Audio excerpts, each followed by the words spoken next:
Beneath the velvet crowns and polished portraits, behind the rigid posture and royal wave, there were bodies, tired, twisted, broken, bleeding.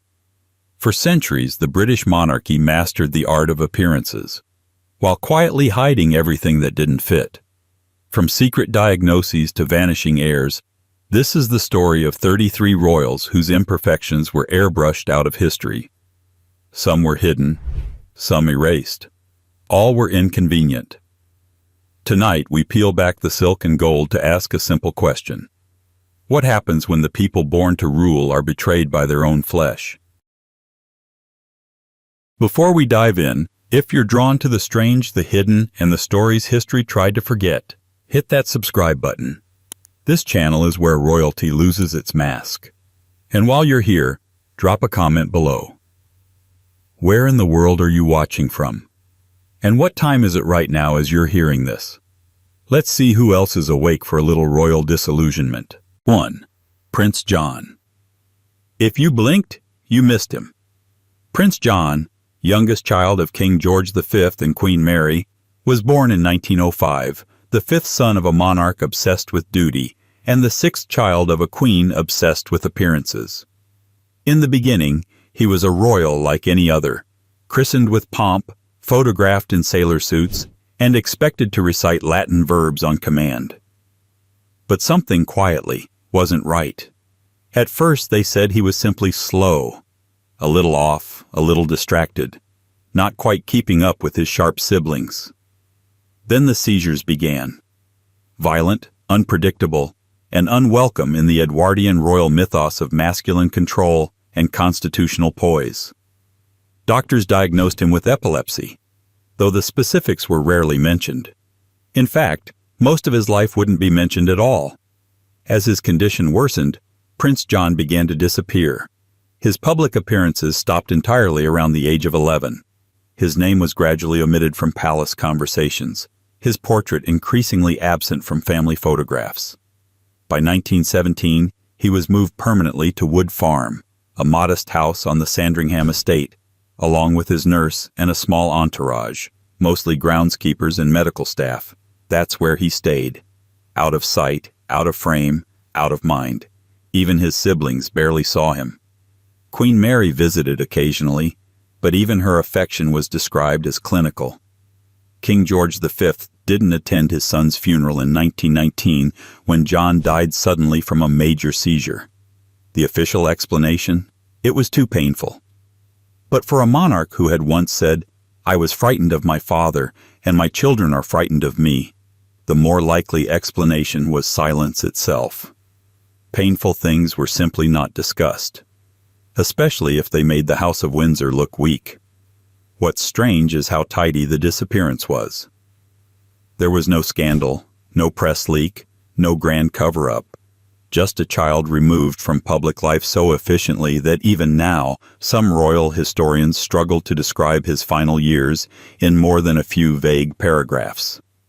Prince John, in essence, became a negative space, defined by his absence, his removal, his gradual erasure from the myth of regal perfection.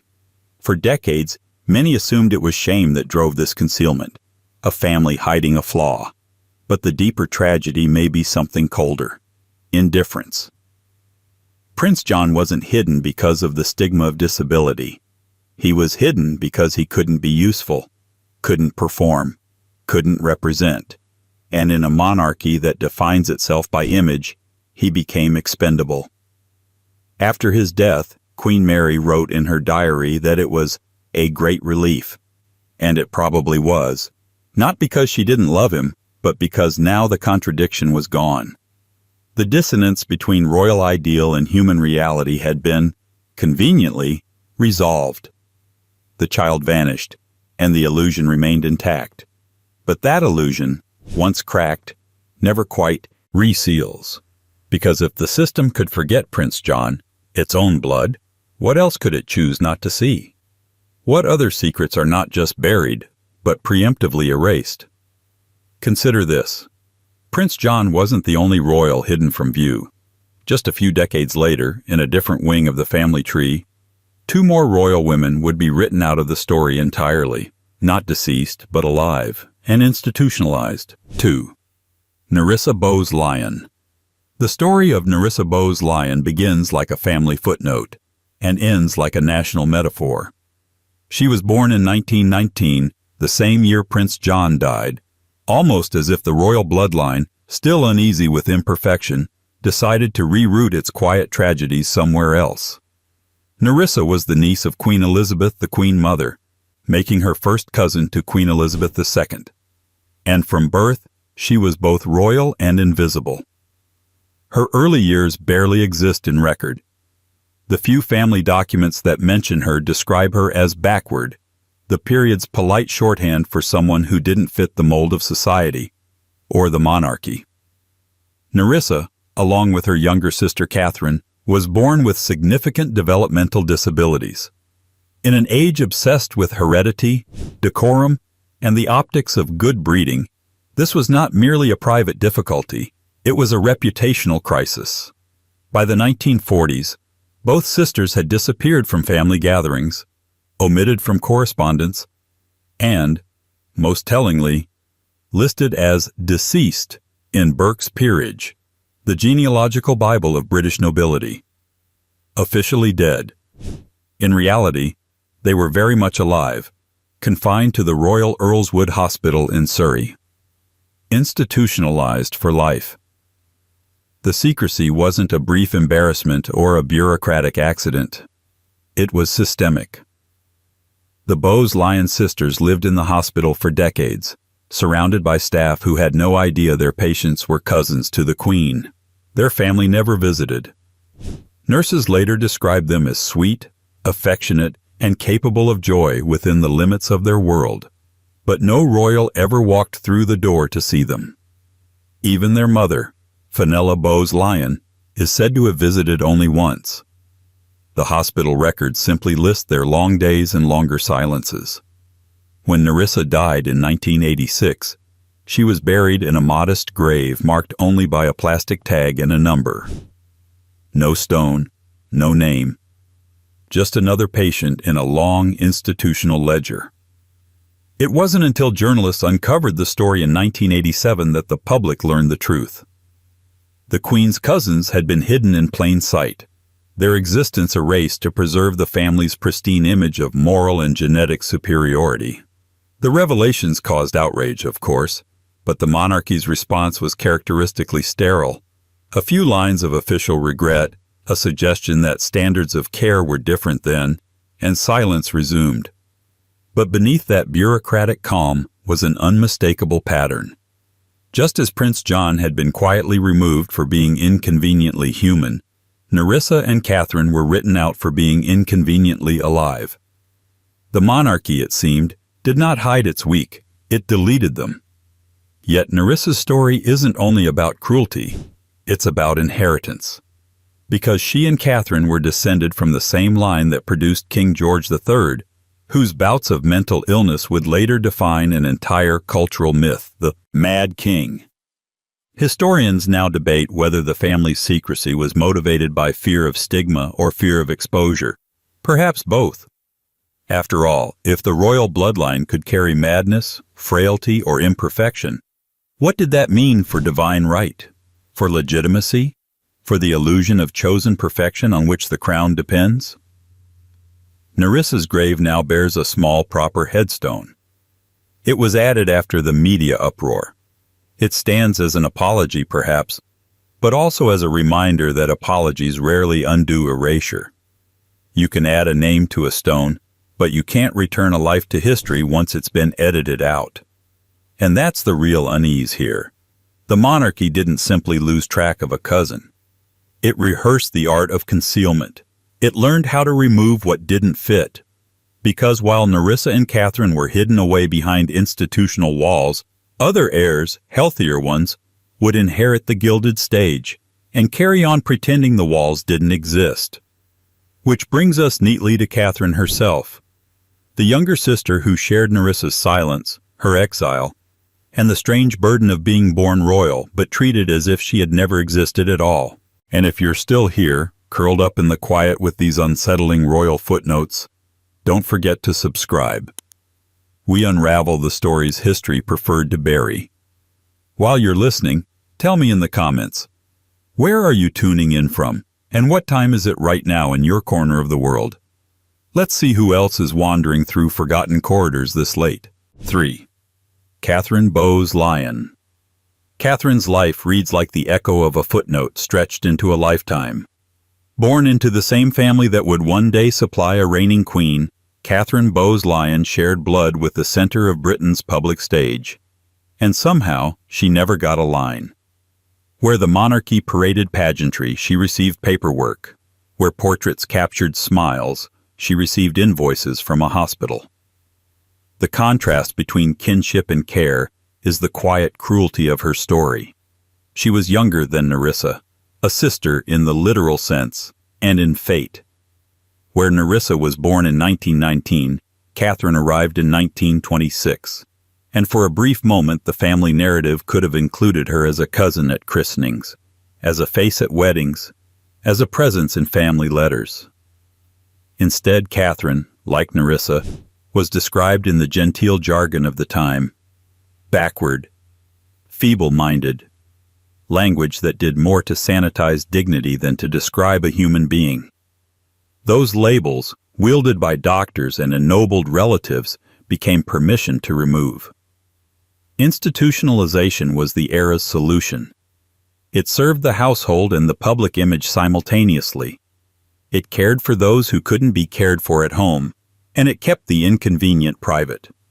Catherine was placed for many years in Earlswood Hospital, a sprawling institution designed to be comprehensive and, paradoxically, to render life homogeneous. The hospital's regime was propriety with a schedule: therapies, meals, routines, small satisfactions, and a large, steady absence of the family's intimacy. To call Catherine's existence a life of shame would be to miss the subtler injury: obliteration. She was not merely kept out of sight. She was actively edited out of the genealogies that mattered. Burke's peerage, the aristocratic ledger, listed both sisters as dead. The record, more authority than truth, made it so. This bureaucratic erasure was not accidental. It was functionary.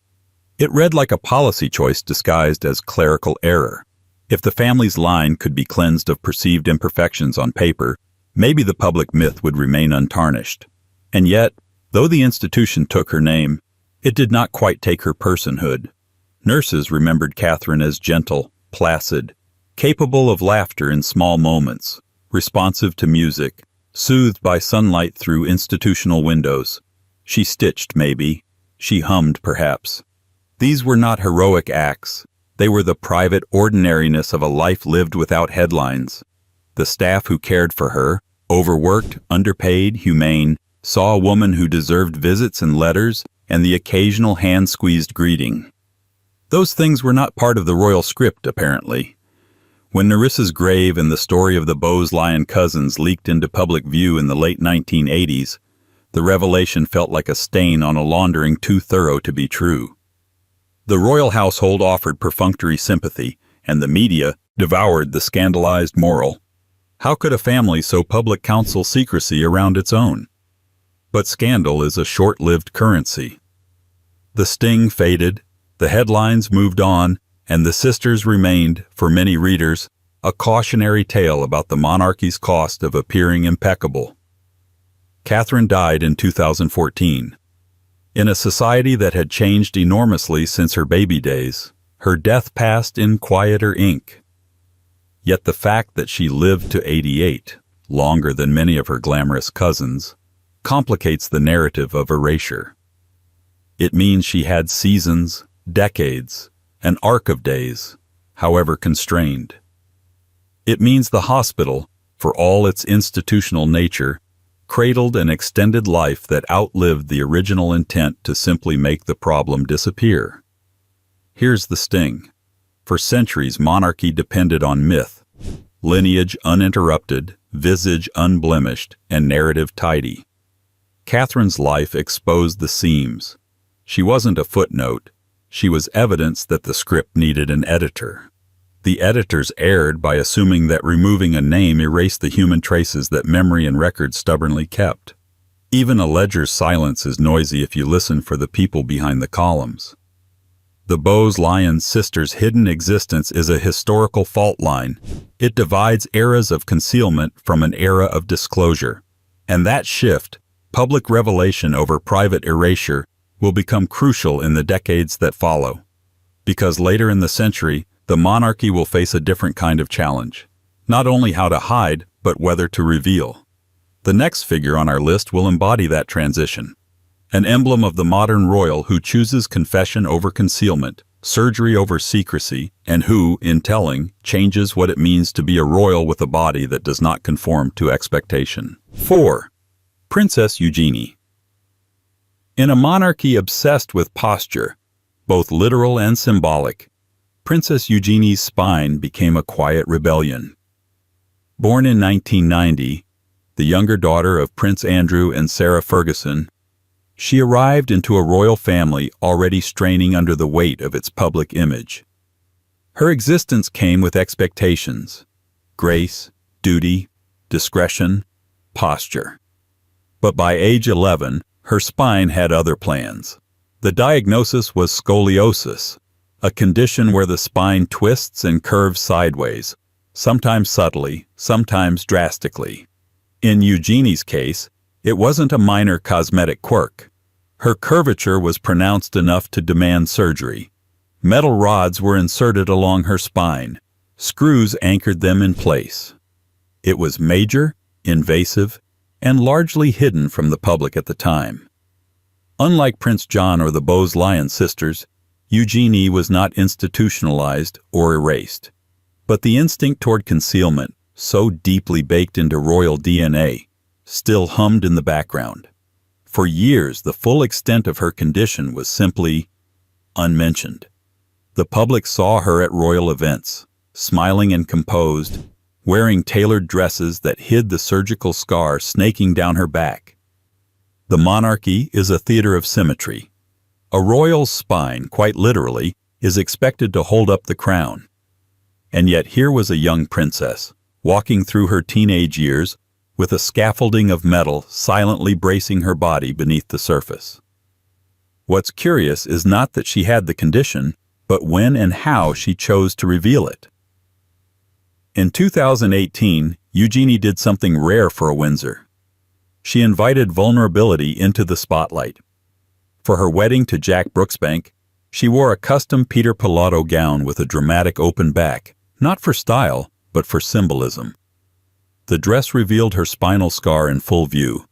There was no press leak, no shameful whisper, no strategic distraction. She showed it, deliberately, quietly, proudly. The move felt almost radical, not because scars are rare, everyone has them, but because royalty isn't supposed to.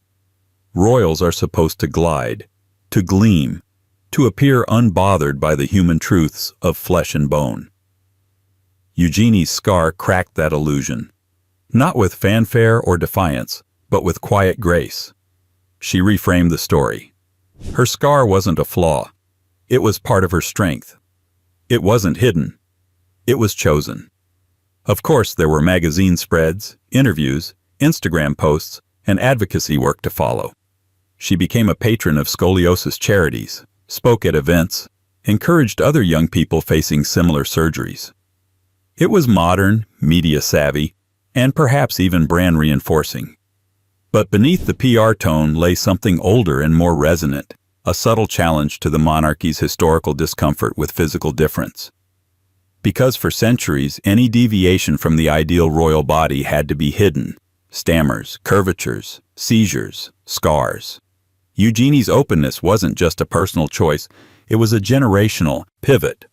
She wasn't edited out of the story. She rewrote her part. The body that would once have been confined, concealed, or denied became the centerpiece of a very public ritual. A royal wedding, with the scar front and center, a literal line drawn across history. Still, it would be naive to think this marks a complete transformation. Eugenie is not in line for the throne. Her presence is symbolic, not structural. The crown can afford to be vulnerable through her in a way it cannot through its heirs. But even as a footnote, She's appointed one, an asterisk next to centuries of perfectionist myth-making. And myths, once punctured, tend to ripple outward. Because if a princess can show her spine, metal and all, what does that mean for the many others who were told, quietly and persistently, that there was no room for the body to bend? That question leads us back in time, to another royal who couldn't afford to show weakness. Not because he didn't want to, but because his blood carried something far more dangerous than curvature, something that flowed invisibly, lethally, and with every chance injury. Hemophilia. 5. Prince Leopold, Duke of Albany. There's something bitterly ironic about being born into unimaginable wealth and still being undone by your blood. Prince Leopold, the 8th child and youngest son of Queen Victoria and Prince Albert, was born in 1853 into what was arguably the most medically curious royal household in European history. The family line boasted dozens of children, cross-continental marriages, and just enough inbreeding to make the textbooks uneasy. And within all of that, Leopold was the first confirmed royal hemophiliac, a diagnosis that would shape not just his life, but the fate of an entire dynasty. Hemophilia is a genetic disorder that prevents blood from clotting properly. To the average Victorian observer, it wasn't immediately visible. There were no deformities, no limps, no obvious signs of frailty. But if Leopold fell, or even bruised too hard, the consequences could be quietly catastrophic. As a child, he was labeled delicate. The euphemism was both accurate and insufficient. His life became a choreography of caution. No roughhousing, no horseback riding, no military service. The things that defined masculinity and royal image in the 19th century were denied to him, not out of cruelty but out of sheer medical necessity. Queen Victoria, for all her emotional steel, was reportedly fiercely protective of Leopold. He was her favorite in that peculiar way monarchs sometimes favor the weakest, because their fragility mirrors something unspoken in themselves. She appointed him unofficial family librarian, made sure he had tutors, even granted him a ducal title so he'd have standing independent of martial glory. He became the Duke of Albany at 21. A royal with a title, a mind for philosophy, and a body wrapped in metaphorical glass. But the danger was constant. His health challenges weren't completely hidden. Court insiders knew of his condition, but the details were softened in public narratives. Terms like delicate constitution and poor health were used instead of anything that suggested vulnerability at the molecular level. To the public, he was the Queen's clever, slightly sickly son. To the palace, he was a logistical headache. Travel had to be planned. Doctors were always nearby, and when he married Princess Helena of Waldeck and Pyrmont in 1882, it was both a personal achievement and a dynastic gamble. The couple had 2 children, one of whom, Princess Alice, carried the hemophilia gene forward into the next generation, ensuring its persistence. Leopold died in 1884 at the age of 30 after a minor fall led to internal bleeding. Even in death, his story felt more like a whispered caution than a tragedy. Official accounts focused on his sudden passing. Only in later biographies did the full pattern become clear. This was no isolated case. Hemophilia had entered the royal bloodstream, and through Victoria's descendants, it would travel across Europe, into the Spanish, German, and Russian royal lines, quietly destabilizing dynasties from within. So why does Leopold matter, beyond the medical textbook? Because he was the first breach. The first time the public fantasy of royal invincibility was challenged by a body that refused to cooperate. And instead of reshaping the narrative, the institution chose a more familiar solution: euphemism, soft language, and the polite fading of detail. But the body doesn't care about euphemism. Neither do genes. Which brings us to a royal whose body would be endlessly mythologized, distorted, and immortalized. Part medical fact, part political propaganda. A man whose spine would be studied more than his reign. Richard III, the king, the skeleton, the question mark. 6. Richard III. Few royal bodies have been argued over with as much fervor and forensic precision as Richard III's. King of England from 1483 to 1485, he ruled for just 2 years, died in a ditch, was buried in a church, paved over by a parking lot, and eventually exhumed by archaeologists armed with DNA kits and historical grudges. His story has become a centuries-long tug-of-war between legend and anatomy, between villainy and vertebrae. According to the Tudor-friendly version of history, popularized by Shakespeare and polished by propaganda, Richard III was not only a murderous usurper, but also a hunchbacked embodiment of evil, crooked in body, crooked in soul. That was the logic. Physical deformity was proof of moral defect, and the Tudors, having wrested the throne from him, were only too happy to let the image stand. But the truth, as ever, is more complicated and more unsettling. In 2012, Richard's skeleton was discovered beneath a municipal parking lot in Leicester, exactly where an old monastic record said it would be. The remains showed clear signs of scoliosis, a pronounced curvature of the spine. Not the monstrous hunch of Tudor imagination, but a real and significant spinal condition nonetheless. He would have stood shorter than his armor suggested. He may have tilted to one side. His shoulders likely sat unevenly, but he was no grotesque. And yet, that slight curvature had been turned into caricature for centuries. Why? Because deformity, however mild, has always been a convenient metaphor.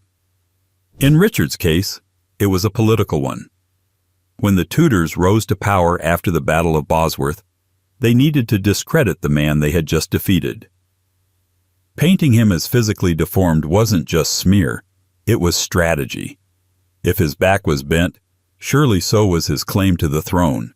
If his body was twisted, so too was his soul. It's an old trick. Conflate outer appearance with inner worth, and the monarchy, for all its obsession with bloodlines, has always had a parallel obsession with visual perfection. Regal bearing, royal posture. Richard's scoliosis complicated that. So the facts were bent further than his spine ever was, until the fiction replaced the flesh. Even in death, Richard couldn't escape scrutiny. His skeleton became public property. Facial reconstructions, spine simulations, debates about whether he needed custom armor. Medical records centuries too late, reconstructed by curiosity and conjecture. Ironically, the man who died in obscurity has now been examined more thoroughly than most living royals. But here's the twist. The rediscovery of Richard's spine didn't exonerate him. It only made the moral question more ambiguous. If he wasn't as deformed as the Tudors claimed, does that make him less of a villain? Or just a more palatable one? And that ambiguity matters, because it shows how royal bodies are never just bodies. They're vessels for narrative, propaganda, and projection. Richard's scoliosis became a weapon, then a myth, then a case study. Not because he had a curved spine, but because it was useful to pretend he was bent out of shape, body and soul alike. But what happens when a royal struggle isn't mythologized, but managed behind closed doors? What if the deformity is mild, the condition chronic, and the response meticulously staged? For that, we move forward to a king whose jaw clenched every time he spoke in public, whose sentences came haltingly, and whose war was with words themselves. George VI. 7. George VI. George VI never expected to be king, and frankly, neither did anyone else. Born the second son of George V in 1895, Albert, known to family as Bertie, was raised in the comforting shadow of the throne. He was trained for service, for ceremony, for a dignified life just outside the spotlight. But when his older brother, Edward VIII, abdicated in 1936 to marry a divorced American socialite, that spotlight turned, sharply and irrevocably, on to Bertie. Unfortunately, Bertie had a problem. He couldn't speak. Or rather, he couldn't speak fluently in public without immense effort. George VI was a lifelong stammerer, not a mild theatrical pause, but a deep, unpredictable, physically agonizing blockage of speech that, for a man raised in the emotionally buttoned-up machinery of the British monarchy, was a daily source of shame and private torment. The public knew something was off. His speeches were shorter, his delivery strained. But what they didn't see, or weren't meant to see, was the brutal preparation behind the curtain.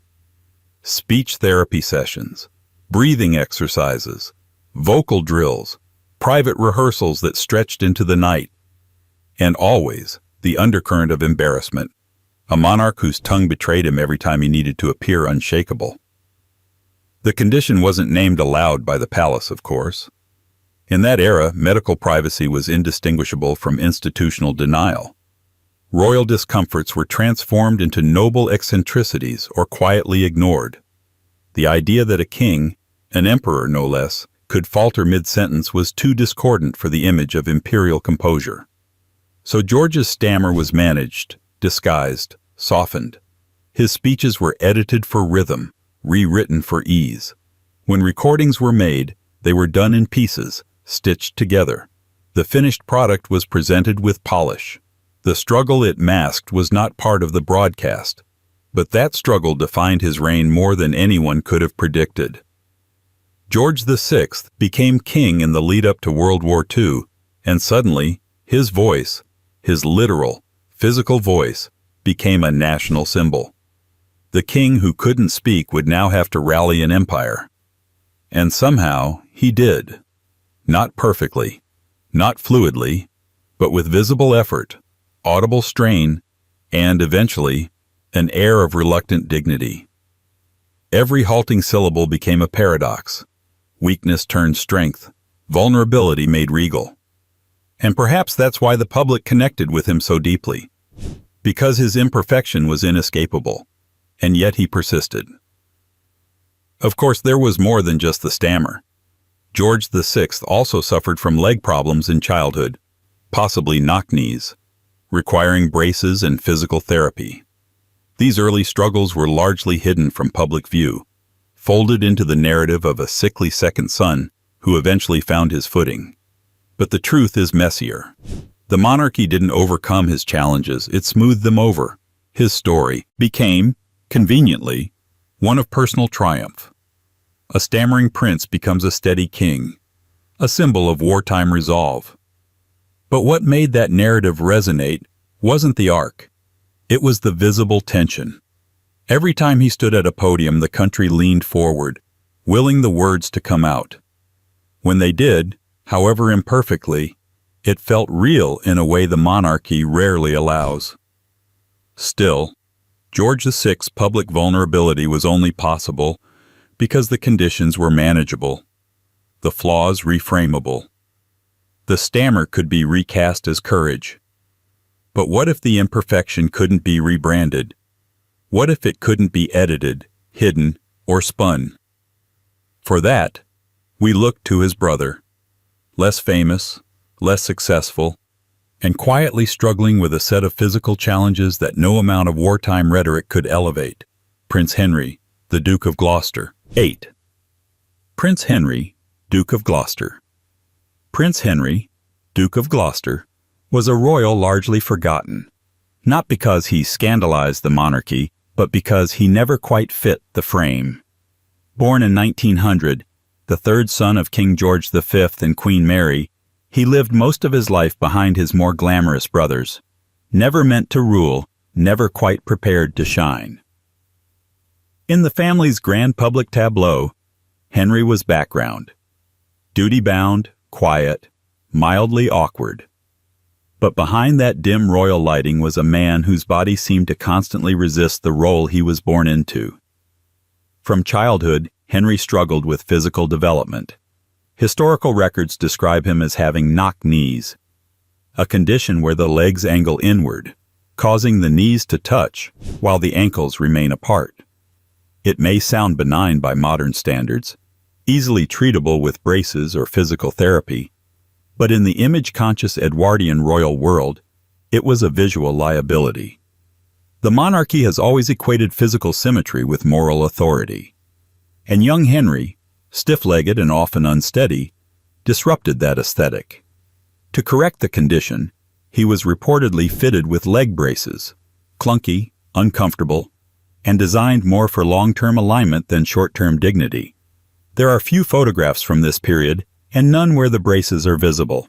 The visual record has been pruned, as royal archives often are, leaving only polite mentions of health concerns and growing pains. But in private, Henry's physical challenges followed him into adolescence. He was awkward in movement, less confident than his brothers, and often outshone in both public ceremony and private expectation. He also reportedly struggled with speech. Not a stammer like George VI, but difficulties with articulation that required coaching and adaptation. His public speaking engagements were limited, and when they did occur, they were carefully stage-managed. Unlike his brother Bertie, Henry's discomfort with the spotlight was not dramatized into a heroic narrative. Instead, it was quietly sidelined, filed under supporting royal. As an adult, Henry found some footing in military service, though even there his physicality was a factor. He served with loyalty, if not particular distinction. His role became one of ceremonial utility, opening hospitals, attending garden parties, standing in for the crown where glamour was not required. His imperfections were not denied, but they were never discussed. He was kept on the edges of the royal frame, just useful enough to justify inclusion. And yet, in many ways, Henry embodied the burden of monarchy better than his more celebrated relatives. He bore the expectations without the spotlight, the imperfections without the myth. His body, uncooperative, unideal, quietly managed, was the kind the royal machine doesn't quite know what to do with. Not tragic enough to rewrite, not exemplary enough to showcase. But this kind of physical fragility wasn't new to the royal line. In fact, it echoed back centuries, to a queen whose body broke down while her power only grew. A monarch carried through palaces, swollen and limping, while the weight of a collapsing dynasty pressed against her aching frame. Queen Anne. 9. Queen Anne. Queen Anne reigned, just barely. Not for lack of authority. She ruled over the Union of England and Scotland and oversaw a defining chapter in British political history, but because her body made ruling a physically agonizing ordeal. Born in 1665, Anne became queen in 1702, and from her earliest years, she was plagued by a slow-burning war between her royal obligations and the relentless betrayals of her own health. Anne suffered from a slew of chronic ailments: gout, dropsy, a term then used for severe swelling, recurring fevers, and painfully swollen joints. In her final years, she was so infirm she had to be carried between rooms in a specially designed sedan chair. Some portraits hint at her condition: extra layers of fabric, carefully posed hands, or simply paintings made from memory rather than real sittings. But the image of Queen Anne the public was allowed to see never quite reflected the reality of Queen Anne the woman. Contemporaries were not always discreet. Courtiers described her as bloated, lethargic, unable to stand for long periods.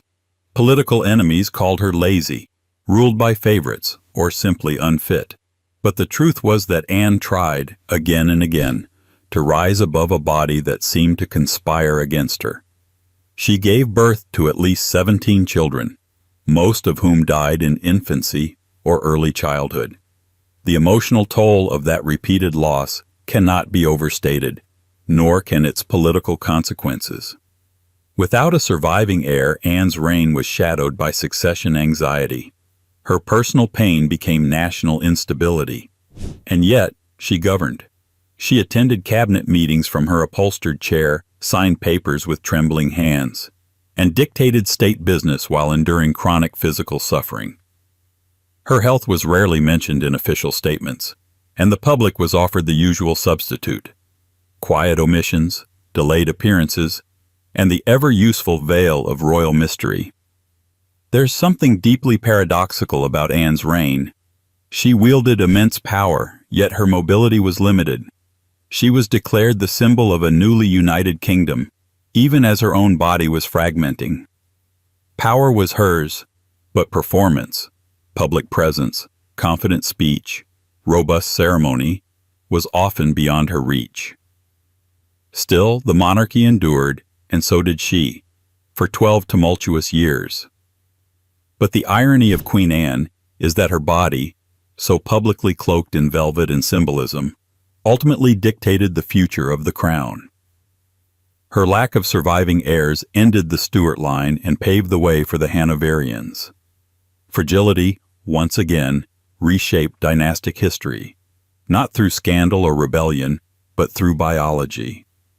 And it wouldn't be the last time, because the next royal in line would face physical challenges of a different kind, less visible, more subtle, but equally disruptive. A future king whose earliest steps were hesitant, whose legs defied early childhood expectations, and whose strength would forever seem slightly borrowed. Charles I. 10. Charles I. Before he lost his head, Charles I lost his footing, literally.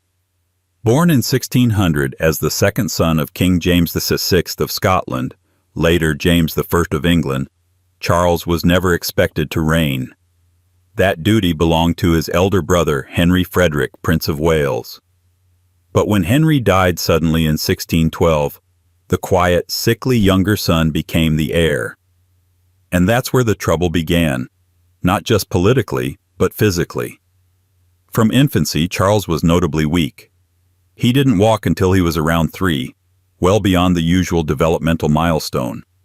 Contemporary reports described him as frail, undersized, and hesitant. His ankles were especially problematic, so unsteady that he was initially carried around on a pillow by attendants. Whether it was a form of rickets, a neurological issue, or simple early motor delay remains unclear. Medical records from the era are vague at best and speculative at worst, but the consensus is that Charles had difficulty moving with the confidence expected of a royal child. In a court culture obsessed with poise and elegance, especially under the extravagantly theatrical reign of James I, this was a problem. Nobility was performed, and Charles couldn't perform it properly. He struggled with balance, with articulation, and with presence. His gait was awkward, his speech somewhat impaired in early years, and he developed a pronounced stammer that followed him into adulthood. The royal family responded predictably. They downplayed, corrected, and compensated. Charles was given the best tutors and physical therapies available, including what we might now call early intervention training. He learned to ride, fence, and dance, though always with slightly more effort than grace. As he matured, he grew into a solemn, dignified man, if not a naturally charismatic one. He cultivated a sense of royal gravity that leaned more on divine right than personal charm. By adulthood, most of his childhood impairments had softened into quirks. But those early years left an imprint. Charles was deeply self-conscious, fiercely committed to formality, and obsessed with the image of kingship. To compensate for physical vulnerability, he leaned hard into the doctrine of absolute monarchy. His belief in royal authority was not just political, it was existential. His body may have failed him, but his throne, he believed, would not. Of course it did. His reign ended in civil war, trial, and execution. The man who had once stumbled through palace corridors was marched to a scaffold in 1649, met not by applause or pity, but by the cold mechanics of political consequence. Yet the frailty of Charles I, the hesitant child turned rigid monarch, set the tone for a lineage of royals who confused physical imperfection with moral weakness, and moral weakness with threats to order. And that legacy would echo through the very next generation.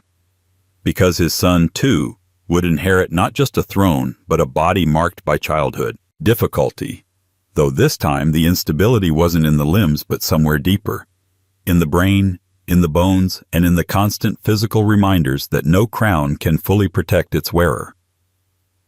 Enter James I's other royal legacy, his grandson, James VI and I. 11.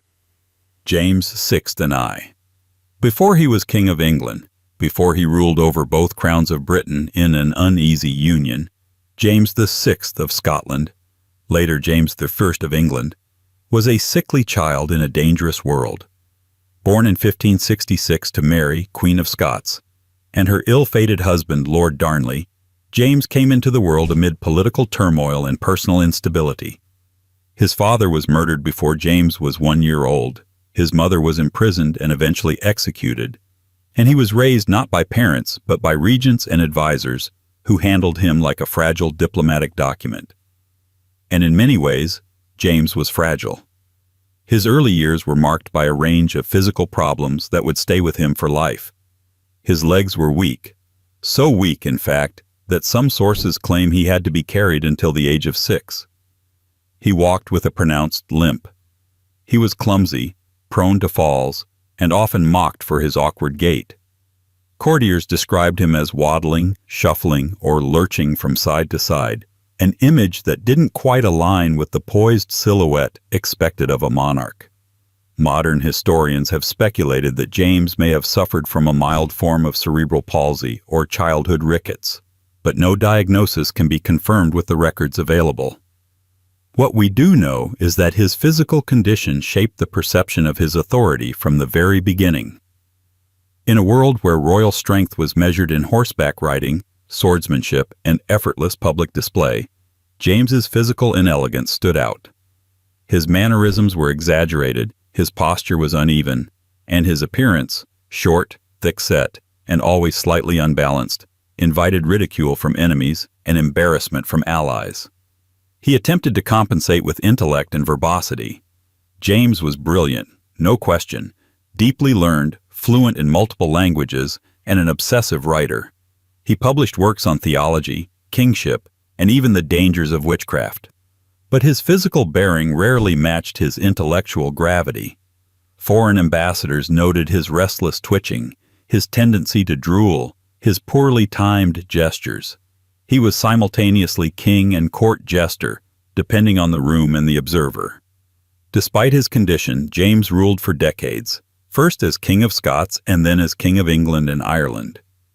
He fathered multiple children, unified the crowns, survived assassination plots, and left behind a complex legacy, equal parts political maneuvering and theological obsession. But even in success, he couldn't quite escape the physical caricature that clung to him.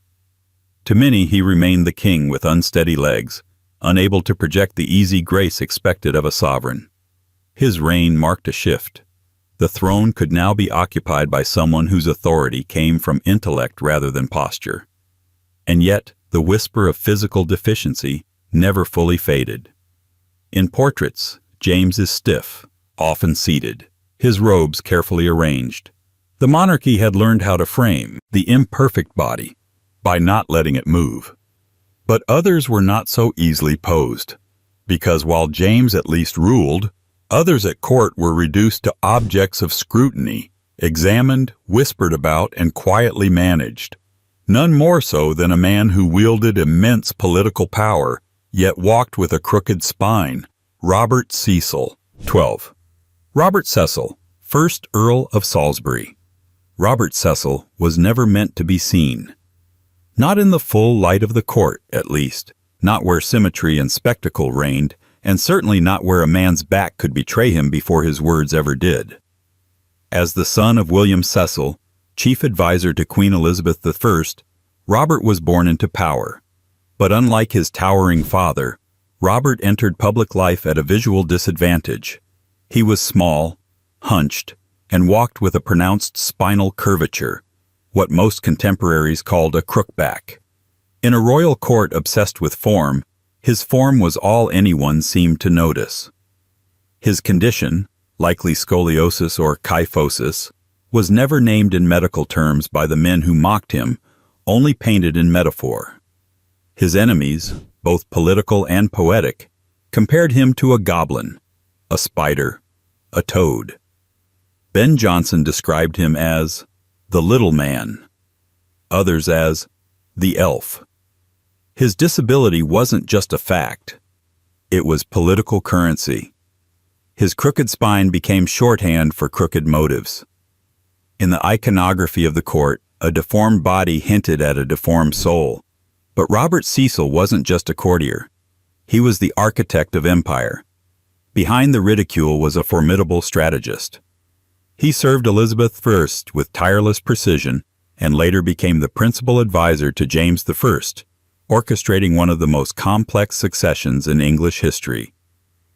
He managed the transition between the Tudor and Stuart dynasties with surgical tact, preventing what could have been a civil war.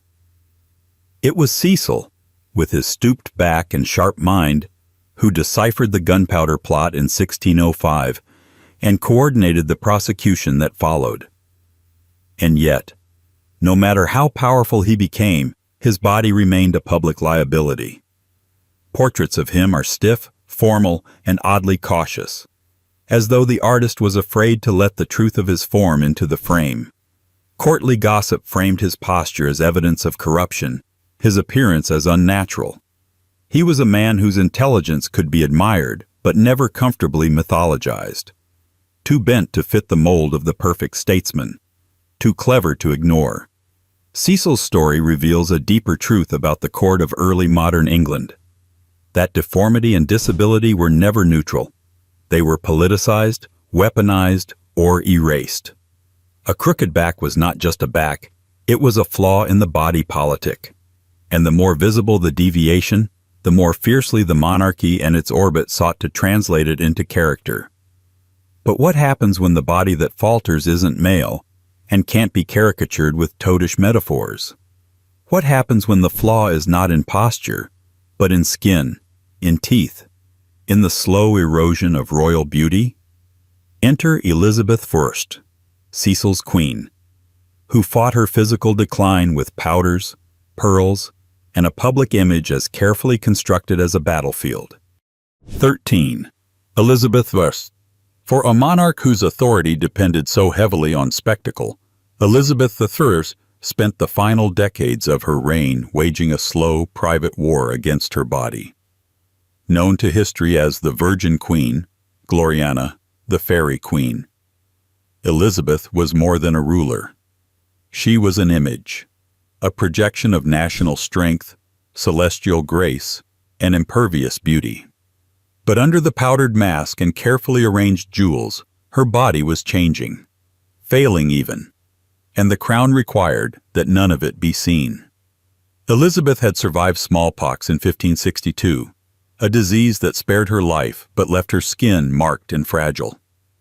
In an age where scarring was equated with disfigurement, and disfigurement with moral or spiritual defect, this posed a problem. Her face, once the canvas of youth and courtly poetry, became something to be managed. Corrected with thick layers of Venetian ceruse, a lead-based cosmetic paste that smoothed and brightened the skin while slowly poisoning it. The irony was cruel. The very substance meant to preserve her image hastened its decay. Her teeth, too, became an object of anxiety. Contemporary observers noted their discoloration and eventual loss, likely due to sugar consumption, infection, or both. She became reluctant to speak in public and rarely smiled openly in her later years. Foreign ambassadors remarked, often unkindly, on the gap between the myth and the woman. But within England, the myth held, because Elizabeth controlled the camera before there were cameras. She dictated how and when she was seen. She banned unflattering portraits, authorized only idealized images, and ensured that her physical decline remained as absent from public consciousness as possible. Behind palace walls, her wardrobe became armor. Wigs concealed thinning hair. Dresses with exaggerated silhouettes and stiff ruffs drew the eye away from aging hands and a hunched back. She became her own optical illusion. In her final years, courtiers described her as increasingly melancholic, sleepless, and in chronic pain. But the performance continued. She insisted on standing during long audiences. She resisted taking to her bed even when her strength began to vanish. Power, to Elizabeth, was inseparable from display. And it worked until it didn't. In her final days, she reportedly refused to allow herself to be undressed or put to bed, as though lying down would be an admission that the myth had ended. When she died in 1603, after 44 years on the throne, She left behind a kingdom stronger than it had been, but a body carefully written out of its own story. Elizabeth's physical decline was never acknowledged during her reign. That silence wasn't accidental, it was strategy. Her image had to be eternal, even if her body was not. But the cracks in the facade mattered, because after Elizabeth, the myth of divine perfection began to wobble. The body of the monarch, once untouchable, was now visibly human. And if the Virgin Queen could be eroded by time and poison and silence, what did that mean for a king who visibly fell apart in public, whose very legs were plagued by ulcers and whose image of might had to be propped up with layers of fabric, flattery, and denial? That king was Henry VIII. 14. Henry VIII. By the end of his life, Henry VIII was as much an invention as he was a man. Layer upon layer of myth, embroidered robes, political theater, and denial. A towering figure in British history, both literally and symbolically, Henry is remembered as the embodiment of regal strength, fierce will, and dynastic ambition. But beneath that carefully cultivated persona, painted with exaggerated shoulders and commanding stares, was a man slowly undone by his own body. Born in 1491, Henry began life with the kind of physical advantages that made him the ideal Renaissance prince. Tall, athletic, handsome, and skilled in jousting, hunting, and dancing, he projected an image of health and virility that the Tudor court eagerly embraced. He was the opposite of his cautious father, Henry VII. Where the old king was lean and measured, Henry VIII was bold, brawny, and built for spectacle. For a while. Then came the injuries, and then the denial. A serious jousting accident in 1536 left Henry with a leg wound that never properly healed.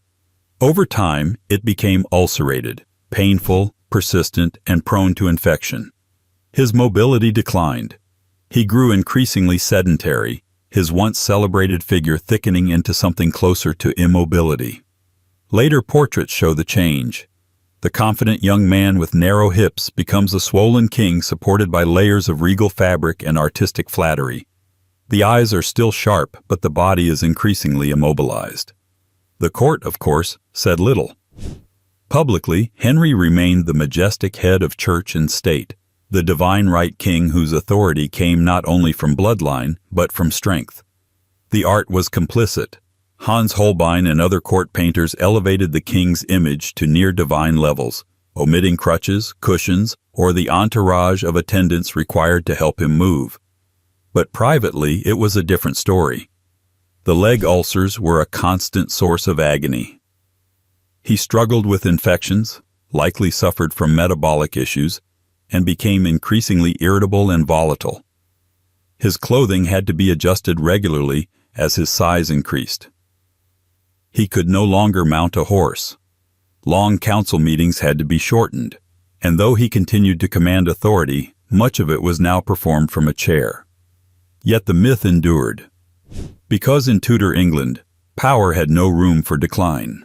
Kings did not limp. Kings did not struggle to stand. Kings did not, above all, suffer visibly. And so Henry's physical deterioration was treated as an unfortunate rumor, not a fact. An inconvenience, not a reality. Still, that reality had consequences. His mood soured. His decisions grew more erratic. His court navigated not only his policies but his pain, and his image, massive, powerful, unquestioned, hid a slow unraveling that no amount of royal robes could fully conceal. But what happens when physical fragility isn't masked in oil paintings or concealed behind velvet curtains? What if the suffering is quieter, chronic, and managed behind the smoke of royal routine? For that, we look to his son, George V, whose lungs whispered a different kind of weakness into the machinery of monarchy. 15. George V was not a king given to flourish.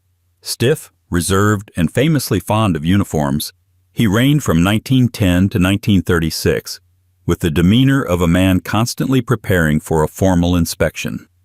He didn't command attention like Henry VIII, nor radiate mystique like Elizabeth I. He simply endured, through war, constitutional crises, and the shifting sands of a collapsing empire. And yet, behind that stoic exterior was a body that steadily betrayed him, breath by breath. Born in 1865, George was the second son of Edward VII and never intended to be king. But the death of his elder brother, Prince Albert Victor, pushed him into the line of succession. From his naval youth to his long reign, George carried himself with martial discipline, tightly wound, dutiful, allergic to display. His public persona was orderly to the point of severity. But internally, his health was far more chaotic. He was a lifelong smoker, fiercely habitual, and by the time he was in his 50s, it was taking a visible toll. George suffered from chronic bronchitis, a condition worsened by the cold English climate and made near fatal by decades of nicotine. Photographs from the 1920s show a man growing noticeably thinner, with sunken features and a perpetually pinched expression. His breath grew labored, his energy waned, and his doctors, led by the famous Lord Dawson of Penn, managed his condition in quiet desperation. Official bulletins downplayed the seriousness. Terms like indisposed or under the weather were employed in place of anything resembling clinical honesty. This was, after all, the British monarchy. Symptoms were managed not only with medicine, but with euphemism. Appearances mattered more than diagnoses. During the final years of his reign, George's health declined steadily. He spent increasing time at Bognor Regis, then a seaside town believed to offer healing sea air, where he recovered from serious episodes of bronchial infection and pleurisy. His breathing was weak, his strength inconsistent. Public events were missed, then reduced, then canceled entirely. But the image of royal composure persisted. He remained, as much as possible, upright in his suffering. The end, when it came, was quietly unsettling. George V died in 1936, and only decades later was it revealed that his death had been hastened by his own physician. An injection of morphine and cocaine administered not for pain, but for timing. The monarchy wanted the king's death announced in the morning papers, not in the evening tabloids. Even in death, image management prevailed. George's illness wasn't scandalous.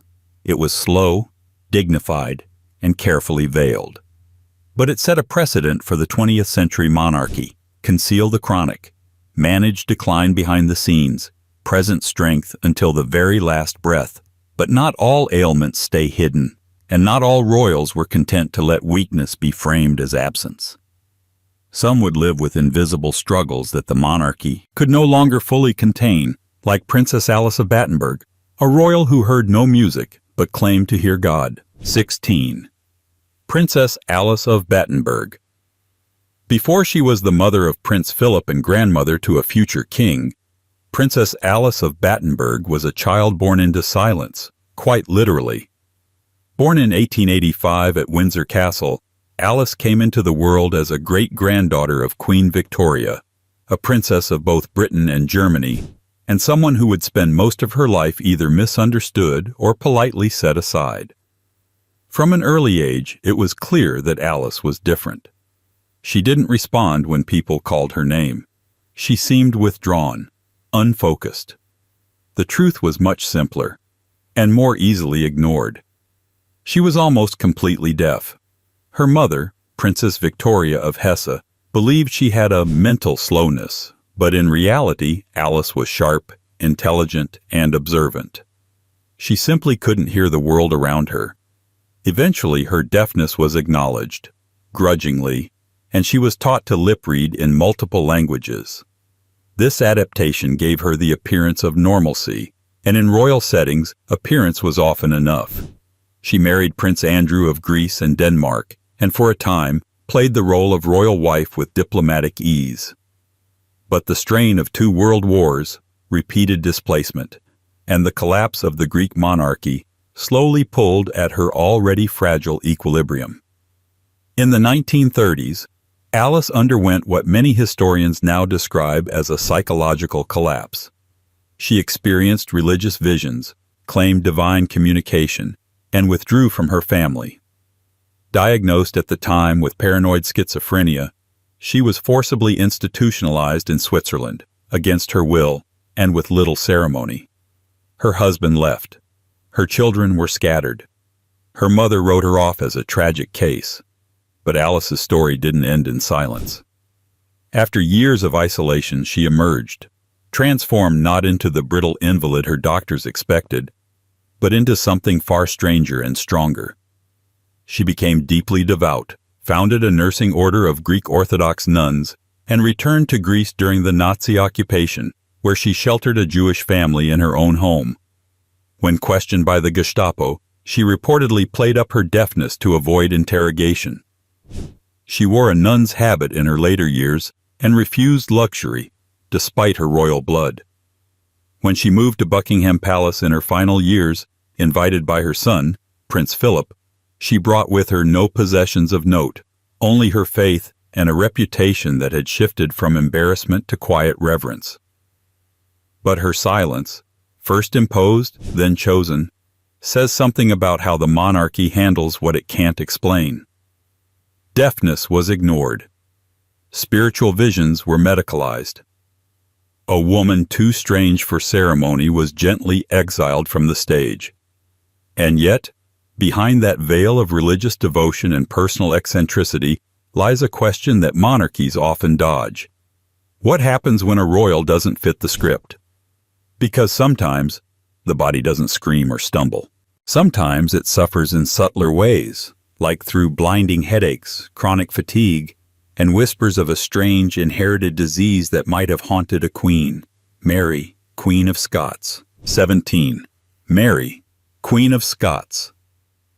Mary, Queen of Scots, was a monarch defined by spectacle, her beauty, her tragedies, her 3 husbands, her execution. But beneath the political dramas and romantic mythology lies a quieter, more elusive narrative, a body that may have been fighting its own invisible war. Mary was born in 1542 and spent much of her early life in France, a queen in training groomed for Catholic royalty. She was elegant, tall for her time, and famously charismatic. Foreign ambassadors wrote admiringly of her poise, her languages, her ability to command a room. But by her 20s, signs of unexplained physical distress began to surface. Recurrent migraines, nausea, weakness, and sensitivity to light. At various points in her letters, she complained of unbearable headaches, of needing to stay in darkness, of being too sick to leave her bed. These weren't isolated incidents. They occurred regularly. Long, debilitating bouts that seemed to interfere with her ability to govern, negotiate, or even appear in court. In a monarchy built on presence and projection, illness meant absence, and absence meant vulnerability. Yet these episodes were rarely discussed by her advisors in detail. They were brushed aside as female ailments, emotional sensitivity, or stress, coded language for something inconvenient and not easily fixed. Modern historians and medical researchers have speculated that Mary may have suffered from porphyria, a rare genetic disorder that affects the nervous system and often causes photosensitivity, abdominal pain, and, in some cases, mental disturbances. It's a theory more rooted in possibility than proof, but it gains traction when viewed across her family line. Porphyria has been suggested in multiple royal figures descended from or related to Mary, most notably King George III. The symptoms, irregular attacks, light sensitivity, episodic pain, seem to track. What's telling, though, is not just the potential diagnosis, but the silence around it. Mary's physical struggles were folded into a narrative of emotional instability, volatile behavior, and political miscalculation. She was a queen undone by passion, not by pain, or so the story goes. Yet what if her failures weren't solely strategic or romantic? What if they were also physical? What if, in a cold, damp Scottish castle, under the pressures of political betrayal and public scrutiny, her own body became another battlefield, one she couldn't win? Mary's health never recovered fully after her imprisonment. By the time she was executed in 1587, her legend had eclipsed her reality. But legends don't feel pain. Her body did. And in the legacy of royal history, that pain, mute, cyclical, largely undocumented, remains a whisper behind the headlines. Whispers like these often get written off as coincidence or gossip. But when they repeat across generations and bloodlines, they begin to sound more like warnings. Just ask those who chronicled the skin of a king and the seizures of a monarch mistaken for a leper, Henry IV. 18. Henry IV. Henry IV of England was many things. A usurper, a crusader, a political survivor. But beneath the crown and chainmail, his body told a more vulnerable story. One that, like so many royal tales, was buried beneath euphemism, ritual, and medieval medicine. Born in 1367, Henry Bolingbroke seized the throne from his cousin Richard II in 1399 and spent the next decade defending that decision with sword, statute, and spectacle. Yet, in the shadows of his reign, his body was slowly betraying him. By the mid-1400s, Henry was experiencing a series of unexplained and increasingly debilitating symptoms. Chronic fatigue, periodic collapse, facial lesions, swelling. At times, he was unable to travel, unable to preside over court, and, most unsettlingly for a king, unable to appear in public for weeks or months at a time. Eyewitnesses described him as stricken, sore, and tormented. The medieval chroniclers did what they always did when a king's body failed. They wrapped the truth in rumor and metaphor. Some said he had leprosy. Others whispered about divine punishment or curses. A few even claimed he was touched by madness. In truth, the condition remains undiagnosed to this day, but many historians believe he suffered from a chronic skin disease, perhaps psoriasis or a severe form of eczema, complicated by repeated infections and cardiovascular issues. One modern theory is that he experienced intermittent strokes. Another suggests porphyria. But in the 15th century, the most compelling diagnosis was simply unclean. That label mattered. Kings were supposed to reflect divine order, not only in law but in flesh. A visibly diseased monarch was more than a medical problem. He was a crisis of symbolism. That's why Henry's condition had to be hidden, managed, or reinterpreted through the lens of penance. His illness was not treated, but moralized. He became more pious in his later years, retreating from public life, devoting himself to religious rituals. Whether this was spiritual reckoning or physical necessity, no one could say. But the image of the king changed. Once a bold warrior on horseback, Henry IV became a spectral presence, whispered about, glimpsed, and eventually mourned. What makes his story haunting is not the illness itself, but how the court processed it. Not with curiosity or care, but with silence and distance. Royal power depended on strength, and when strength faltered, visibility had to go with it. But not all fading health could be moralized into sainthood. The next monarch, Richard II, ironically the cousin Henry deposed, would leave behind a very different kind of mystery, a reign that slid from poetry into paranoia with just enough odd behavior to suggest something deeper was wrong. Not with his body this time, but perhaps with his mind. 19. Richard III. Richard II's life was a paradox, wrapped in pageantry. A king raised to believe he was chosen by God, yet undone by human fragility. Born in 1367, he inherited the throne as a boy after the death of his grandfather, Edward III, and the early passing of his father, the celebrated Black Prince. From the beginning, Richard's kingship was theatrical, ceremonial, and precarious. His rule was less about ruling and more about being seen, about the divine optics of monarchy. But somewhere behind that ritualized radiance, something quietly fractured. The chroniclers of the time struggled to describe him. Some called him sensitive, others capricious. Still others hinted at a growing instability. He wept easily, raged unexpectedly, and obsessed over personal loyalty with an intensity that unnerved his court. His decisions could swing from magnanimous to vindictive without warning. He was a king of mood and moment, a temperament ill-suited to the slow, grinding politics of medieval governance. By his 20s, Richard's behavior had become unpredictable enough to invite whispers. He withdrew from advisors, issued erratic decrees, and imposed harsh punishments for perceived slights. He dressed with excessive extravagance, collected relics obsessively, and was rumored to converse with saints and statues. In an era before the language of psychology, such behavior was labeled as vanity or tyranny. But modern historians have quietly suggested that Richard's patterns might point toward a form of mental illness, perhaps bipolar disorder or a neuropsychiatric condition worsened by isolation, stress, and trauma. There were physical symptoms too, though faintly recorded. Fainting spells, insomnia, unexplained fatigue. He complained of suffocation in the chest and black melancholy, phrases that, in medieval medical vocabulary, often stood in for depression or anxiety. But in the 14th century, a king could not be ill in the mind without being ill in the body of state, and so his mental decline became a political one.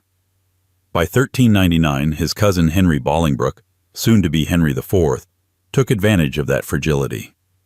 When Richard was captured and deposed, he reportedly fell into a deep, silent despondency, refusing food and counsel. His final months, spent imprisoned in Pontefract Castle, are recorded in fragments. Some say he was starved, others that he refused sustenance. Either way, the narrative ended in erasure, one more royal life rewritten to preserve stability. Richard's story is unsettling, not just because of how he fell, but because of how quickly his human complexity was repackaged as divine failure. His volatility became sin, his sadness, weakness. History turned him into a cautionary tale, not a case study. And yet, his reign planted a strange seed, a recognition, however subconscious, that kings might be mentally breakable, that the divine right of rule could coexist with a mortal mind on the edge of collapse. That idea would not die with Richard. It would echo centuries later in the haunted brilliance of another young monarch whose face never healed properly after battle, and whose scar became both shield and myth. The next royal in our hidden chronicle, Henry V. 20. Edward VI. Edward VI is often remembered as the sickly boy king who reigned briefly between two towering Tudor queens, his father's heir and his sister's prelude. Born in 1537 to Henry VIII and Jane Seymour, he arrived as a miracle of dynastic hope, a male Tudor successor in a world obsessed with male legitimacy. But from the beginning, Edward's body never quite lived up to the weight of the crown it was meant to carry.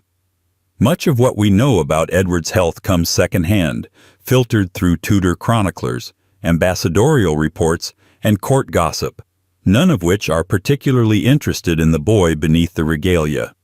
Yet even within these carefully staged documents, the signs are hard to miss. He was often described as frail, pallid, or delicate. He tired easily.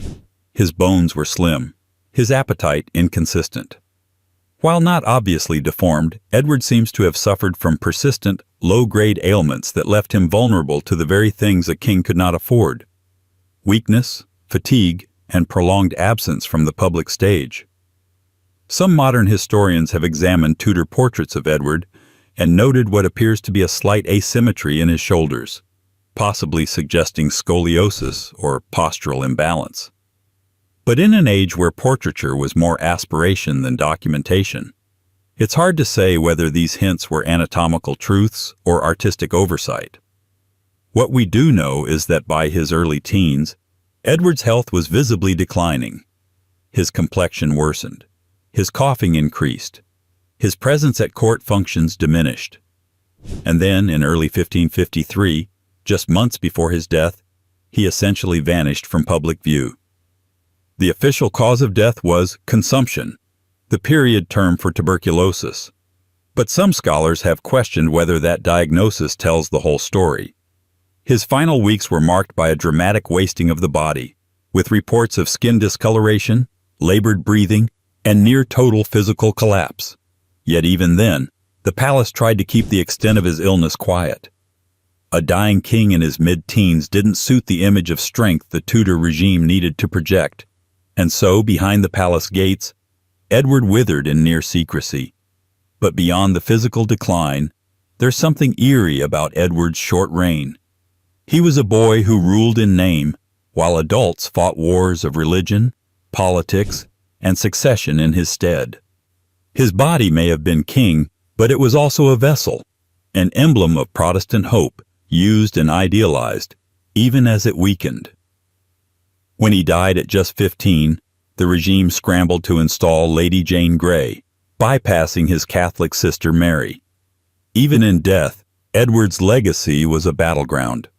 But the silence around his health, around the visible decline of a teenage monarch, set a precedent. The crown, once again, proved more durable than the body beneath it. And if Edward's subtle frailty was masked in caution and courtly restraint, the next royal in line was quite the opposite. A warrior king whose wounds were visible, whose face bore the mark of battle, and whose crown sat uneasily atop a war-shaped head. That king was Henry V. 21. Henry V. Henry V is remembered as the Golden Prince of English chivalry, the warrior king who inspired Shakespearean speeches and national myths. He was the victor of Agincourt, the steel-eyed sovereign who turned a dwindling dynasty into a continental force. But for all the banners and battlefield glory, Henry's body bore the marks of something much more human, visible, lasting injury. Beneath the burnished armor and the regal myth was a man physically shaped, perhaps disfigured, by war.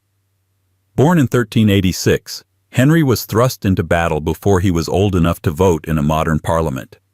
At just 16, he fought at the Battle of Shrewsbury in 1403, where a rebel arrow struck him in the face. It was a defining moment, not only in his military career, but in the physical shaping of the king he would become. The arrow reportedly lodged beneath his eye and into his skull, narrowly missing his brain. By medieval standards, such a wound was often fatal. But Henry survived. More than that, he endured. The royal surgeons performed what must have been a grueling extraction using a specially designed tool to widen the wound and carefully remove the embedded arrowhead. He recovered, and the legend of the unkillable prince was born. But while the legend marched forward, the scar remained. There is no definitive written description of his facial injury after Shrewsbury, but artists of the time consistently avoided close, detailed depictions of Henry's face. His portraits are stiff, stylized, and unusually lacking in lifelike detail. It's possible that the scar was significant, enough to be carefully omitted from official imagery. For a king building his reign on moral and martial authority, a disfigurement could be a contradiction.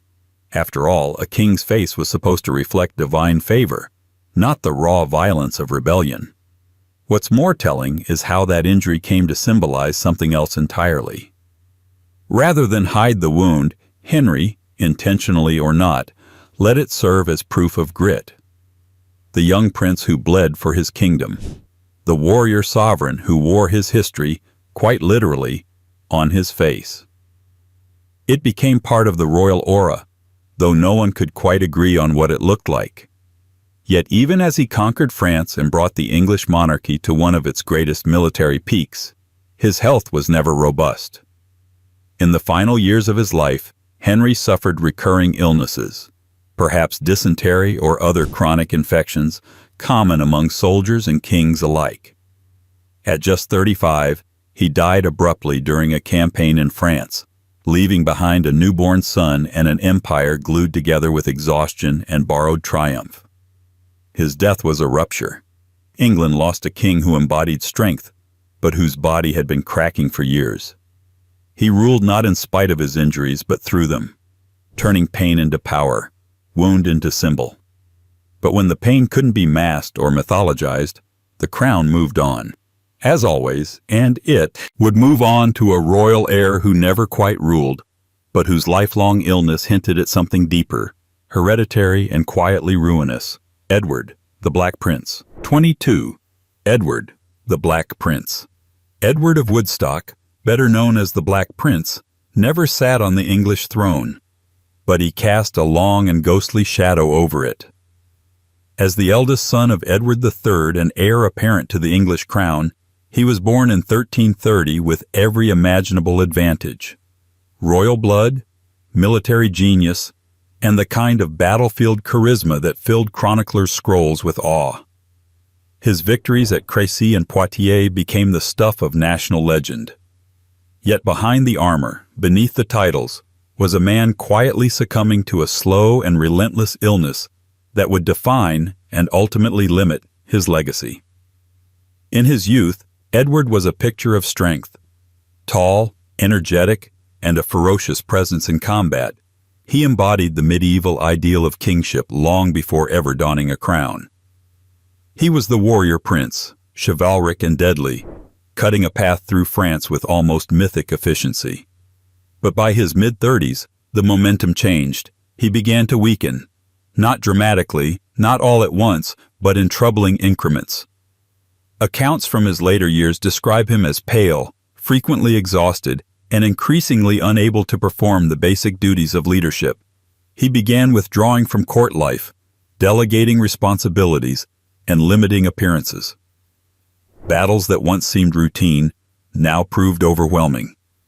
By 1371, he relinquished his post as Prince of Aquitaine and returned to England, ill and diminished. The nature of his illness remains one of royal history's quieter mysteries. Some historians suggest tuberculosis, others chronic dysentery contracted during military campaigns. A few propose a form of nephritis, or even complications from malaria. Whatever the cause, the symptoms were consistent: debilitating fatigue, weight loss, and progressive physical decline. His once commanding presence on horseback was replaced by long absences from public view, often punctuated by solemn ceremonies in which he looked visibly frail, and still his image endured. Portraits, tomb effigies, and heraldic symbols all maintained the myth of the Black Prince, invincible, undefeated, untouched. But the man beneath the heraldry was fading.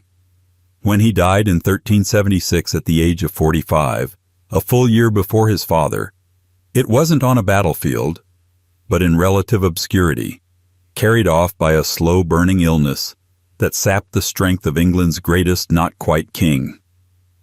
His death left a void, politically, militarily, and symbolically. His son, the future Richard II, would inherit a crown weighed down by the expectations of a father who had never failed in war, but had been quietly conquered by his own body. And therein lies the contradiction. Edward was celebrated as the ultimate royal warrior, but he died inch by inch, not by sword, but by something the medieval court could neither name nor control. An invisible affliction, slowly unraveling a legacy made of steel and ceremony. That same affliction, or one eerily like it, would reemerge in royal blood centuries later, passed not through military conquest, but through fragile genetics. The name would be different, the diagnosis whispered, but the silence around it would be just as heavy. It would surface in another prince almost 600 years later, William of Gloucester. 23. Prince William of Gloucester. To the casual observer, Prince William of Gloucester seemed like the future of a modern monarchy, athletic, well-educated, adventurous, and effortlessly charming. Born in 1941, he was a grandson of George V and first cousin to Queen Elizabeth II. He flew planes, climbed mountains, worked in foreign service, and spoke fluent Japanese. Photographs show a tall, tanned aristocrat with the smile of a man destined to appear on glossy magazine covers.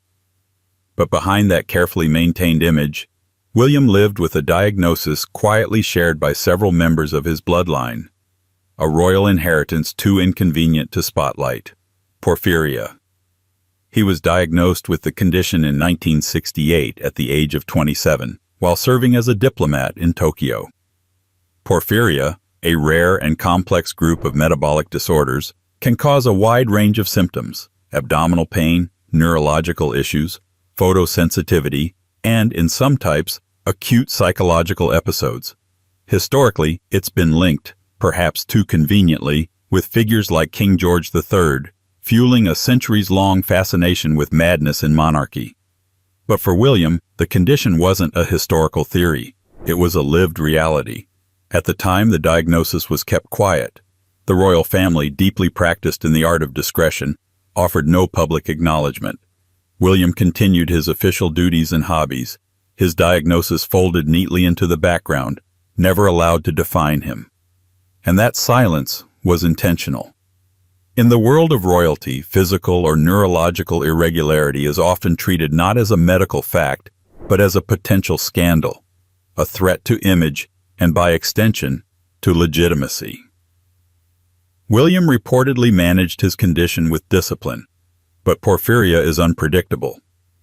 It can lie dormant and then erupt without warning. It's unclear how severely it affected him after the diagnosis. But the very fact of its presence within the royal line rekindled old suspicions. Was this the same affliction that haunted George III?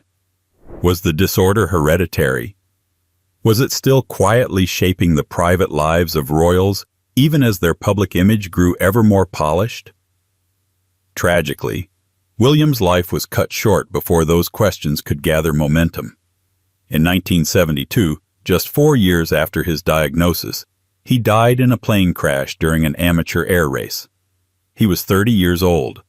The cause of the crash was ruled pilot error, not a medical episode. But the abruptness of his death allowed the palace, once again, to preserve the mystique. The illness faded from the public record. The focus shifted to the accident, not the underlying condition. And so William became another royal with a silent legacy, promising, photogenic, quietly afflicted. His story sits at the edge of the modern royal narrative, just far enough removed to be unexamined, just close enough to be unsettling. But the deeper irony lies not in his death, but in the pattern he represents. Because porphyria didn't start or end with William. It clung to the royal bloodline like a shadow, uncertain, unconfirmed, but persistent. And if you trace that shadow back a generation, you'll find whispers of the same disorder in a royal woman whose body was caught between continents, empires, and unspoken symptoms. Princess Victoria, Empress Frederick, 24. Princess Victoria, Empress Frederick. Princess Victoria, eldest child of Queen Victoria and Prince Albert, was born in 1840 with all the promise of a future empress and all the pressure that came with it. She was intelligent, multilingual, politically astute, and raised from infancy to bridge two great empires, Britain and Prussia. When she married Crown Prince Frederick of Prussia in 1858, she became a symbol of liberal reform, enlightenment, and dynastic diplomacy. But the body she brought into this high-stakes marriage would become a quiet source of speculation, distress, and, eventually, historical mystery. For most of her life, Victoria was praised for her energy and intellect. But scattered throughout her personal letters and biographical accounts are references to peculiar symptoms: periodic weakness, intense abdominal pain, nausea, sensitivity to light, bouts of fatigue, and a sense of psychological strain that would appear and vanish unpredictably. She would describe being tired to the bone, unable to rise for days, her hands trembling, her skin flushed. Doctors offered various explanations: neuralgia, stress, female hysteria, but none with real certainty. In recent decades, some historians have proposed that Victoria may have suffered from porphyria, the same elusive, possibly hereditary disorder suggested in other members of the British royal line, including George III and Prince William of Gloucester. The theory fits, at least partially. Porphyria's symptoms align with many of the mysterious ailments Victoria reported throughout her life. If true, it would add another chapter to the royal family's long, largely unspoken history, with an illness that resists clear diagnosis and convenient narrative. But porphyria, like many royal afflictions, was never openly named during her lifetime. Victorian sensibilities weren't suited to medical transparency, especially when the patient was a woman, a future empress, and the embodiment of political ideals. Instead, her symptoms were reframed as stress from her difficult position in Prussia. She was blamed for being too English, too liberal, too outspoken, too foreign for the rigid Prussian court. Her body, like her politics, was treated as an irritant. As Empress of Germany for just 99 days before her husband Frederick's death, Victoria had little chance to shape imperial policy. Her later years were marked by sorrow. Widowed, politically sidelined, and at odds with her increasingly authoritarian son, Wilhelm II. Her health declined steadily. She died in 1901, the same year as her mother, after a long battle with breast cancer. But even then, the long arc of her mysterious earlier symptoms remained unresolved, quietly folded into the broader narrative of royal resilience. Victoria's story is a study in contradictions. A woman of formidable intellect whose body often failed her. A princess raised to unify nations, undone by the divisions within her own household, and perhaps her own blood. That bloodline, of course, didn't purge the mystery. It carried it forward, generation after generation. Sometimes it showed up in swelling joints, sometimes in vanished pregnancies, and sometimes in the strange limp of a queen consort known more for her pearls and portraits than the physical pain she quietly endured. Next, Anne of Denmark, 25. Anne of Denmark. Anne of Denmark, queen consort to James VI and I, was a queen of contradictions.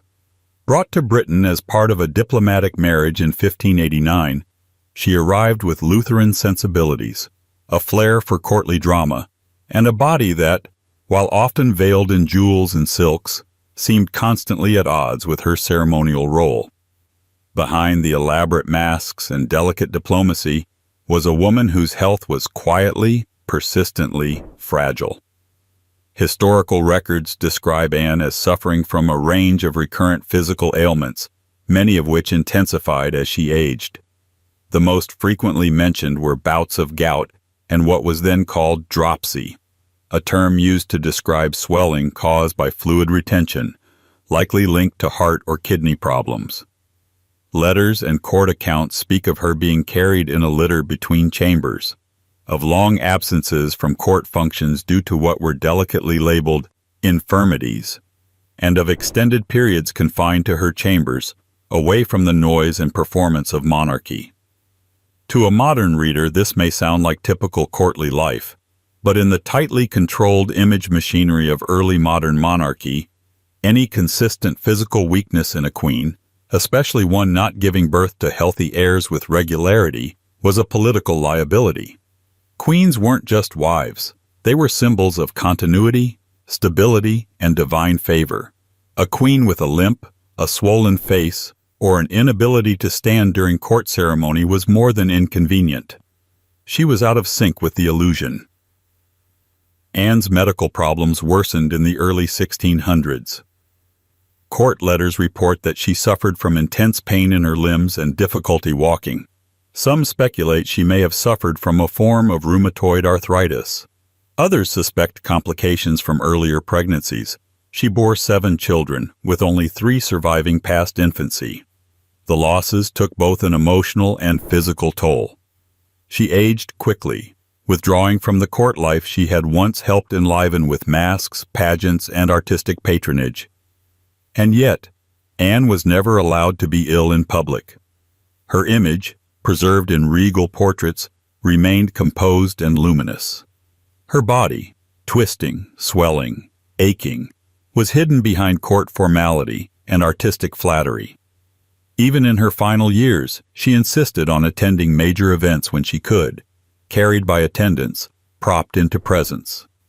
When she died in 1619 at the age of 44, the official statements were brief and unembellished. No dramatic mourning, no royal scandal. Just another royal death in a line already accustomed to politely ignoring the physical truths of its members.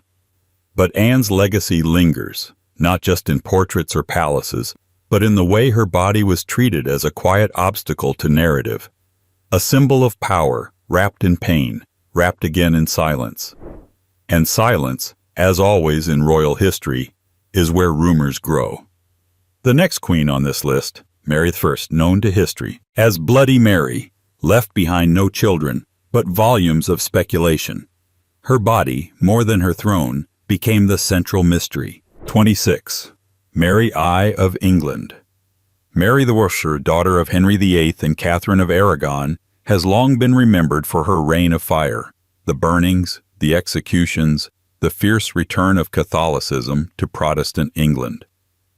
But beyond the polemics and political legacy lies a far more personal and unsettling mystery: the silent war between her body and her throne. She reigned for just 5 years, but spent her entire life in a struggle against physical discomfort, reproductive uncertainty, and a lingering sense that her body had betrayed her in the most public of ways. Born in 1516, Mary was, for a time, the prized heir of Henry's court. Precociously intelligent and politically aware, she was raised with the full expectations of a dynastic future. But her status shifted rapidly after her mother's marriage was annulled, and Anne Boleyn took her place. Mary was declared illegitimate, stripped of her title, and forcibly removed from her household. Though this was a political demotion, it had deep physical consequences. Accounts from her adolescence describe periods of intense illness, headaches, menstrual irregularities, and what we might now call stress-related conditions. Some scholars have speculated that she may have suffered from endometriosis or a hormonal disorder, though the evidence remains circumstantial. But the central mystery of Mary's health unfolded during her reign. In 1554, shortly after marrying Philip II of Spain, Mary announced she was pregnant.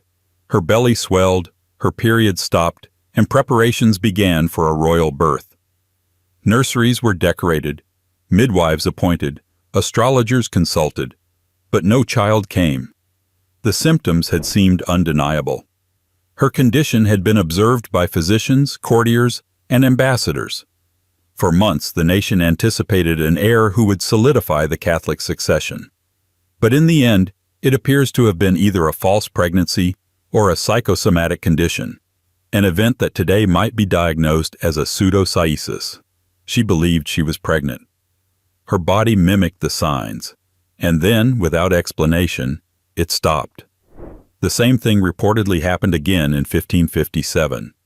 Once more, Mary believed herself with child. Once more, no child was born. Whether these episodes were driven by illness, stress, reproductive disorders, or some combination of all three is impossible to say. What is clear is that they devastated her emotionally and politically. Her failure to produce an heir weakened her position, heightened tensions, and fed into the Protestant propaganda that painted her as cursed or unfit. Mary died in 1558, possibly from uterine cancer or a chronic infection, another lingering question historians still debate. She left no child, no legacy of stability, and no clear diagnosis. Just a reign marked by pain and a body remembered more for what it failed to deliver than for what it endured. And with Mary's body came another question, one that would echo in kings who followed her, not just the childless or the cursed, but those whose bodies broke down in quieter ways, those whose bloodlines outlived their bones. The next of these, Charles II, the merry monarch with a not-so-merry medical record. 27. Charles II. Charles II is often remembered as the charming comeback king, a monarch who returned to the throne after a decade of Republican rule, restored the monarchy with flair, and turned his court into a place of revelry, wit, and theatrical intrigue. But beneath the surface of restoration glamour and royal charisma was a body struggling to keep up with the very myth Charles had constructed around himself. A body that, despite its elegance in portraiture and vitality in rumor, was quietly failing. Born in 1630 to Charles I and Henrietta Maria, Charles spent much of his youth in exile, watching his father's execution from afar and navigating the unstable politics of continental courts. By the time he was restored to the throne in 1660, he was 30, tall, athletic, and brimming with the kind of worldly charm the English public hadn't seen in decades. He danced, he raced horses, he joked with courtiers, and he famously had an entourage of mistresses who only bolstered his public image as the pleasure-loving king. But Charles's vitality was more fragile than it appeared. Over the years, there were signs: chronic fatigue, persistent digestive troubles, skin issues, episodes of what physicians vaguely described as distempers. At various points, he complained of debilitating headaches and insomnia. Some accounts suggest he suffered from gout. Others hint at kidney or liver issues, exacerbated by a high-sugar diet and the era's near-medieval approach to health. More speculative is the suggestion, proposed by modern researchers, that Charles may have had a genetic condition. He fathered at least a dozen illegitimate children, but never produced a legitimate heir with his wife, Catherine of Braganza. Fertility, or the lack of it, became a shadow over his legacy. Was it simply chance? Was Catherine infertile? Or did Charles suffer from a hereditary reproductive issue quietly ignored by his court? We'll never know for certain. But the absence of a direct heir added urgency to the succession crisis and shaped the instability that followed his death.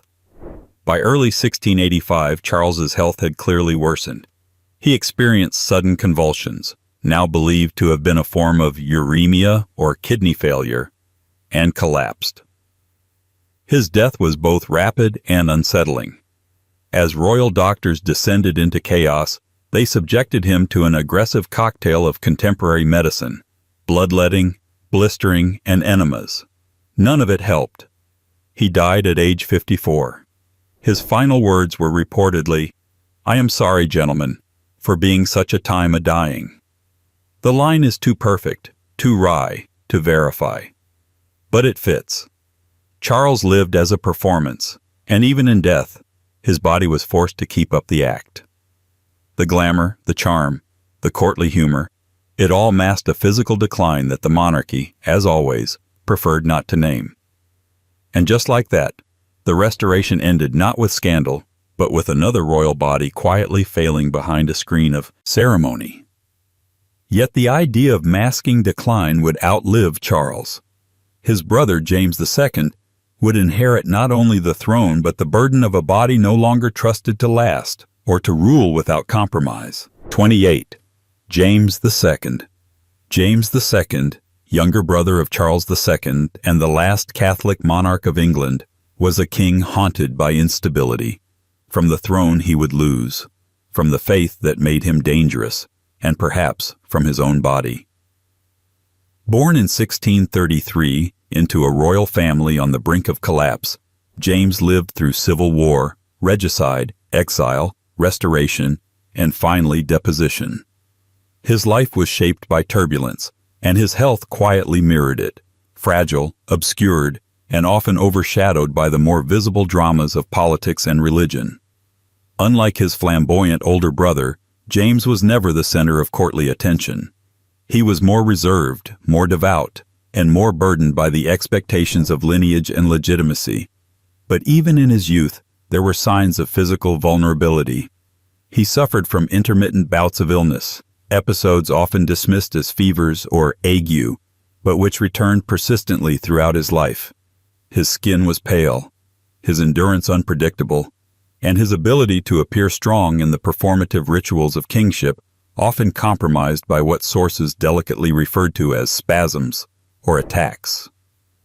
Later medical interpretations have speculated that James may have struggled with gout, kidney stones, or some form of cardiovascular disease. There were reports of swelling in the legs, difficulty standing for long periods, and unexplained episodes of weakness. His lifestyle, marked by heavy ceremonial obligations and long stretches of sedentary behavior, only exacerbated these issues. And while none of these conditions were dramatic enough to warrant court gossip or exile from public view, they chipped away at his presence over time. But the more intriguing suggestion is the faint echo of a deeper hereditary thread. Porphyria, the elusive disorder that has been tentatively linked to several royal figures before and after James. While there's no concrete evidence tying him to the disease, his reported symptoms, abdominal discomfort, limb pain, skin sensitivity, and erratic mood shifts, align with modern diagnostic criteria in ways that are difficult to ignore. Of course, James's legacy would be shaped far more by his politics than his physical decline. His open Catholicism, his attempts to expand royal authority, and the birth of a male heir in 1688 triggered a full-blown crisis of legitimacy. Protestant nobles feared a Catholic dynasty and invited William of Orange to intervene. James fled, and in doing so was declared to have abdicated the throne. But in truth, he was pushed, by politics, by paranoia, and perhaps by a body that no longer moved with the strength or confidence his title demanded. Exiled to France, James lived out his remaining years in relative obscurity, still a king in name, still claiming divine right, but slowly fading. His physical ailments continued, compounded by stress and the indignities of displacement. He died in 1701, aged 67, outlived by the myths he tried to defend.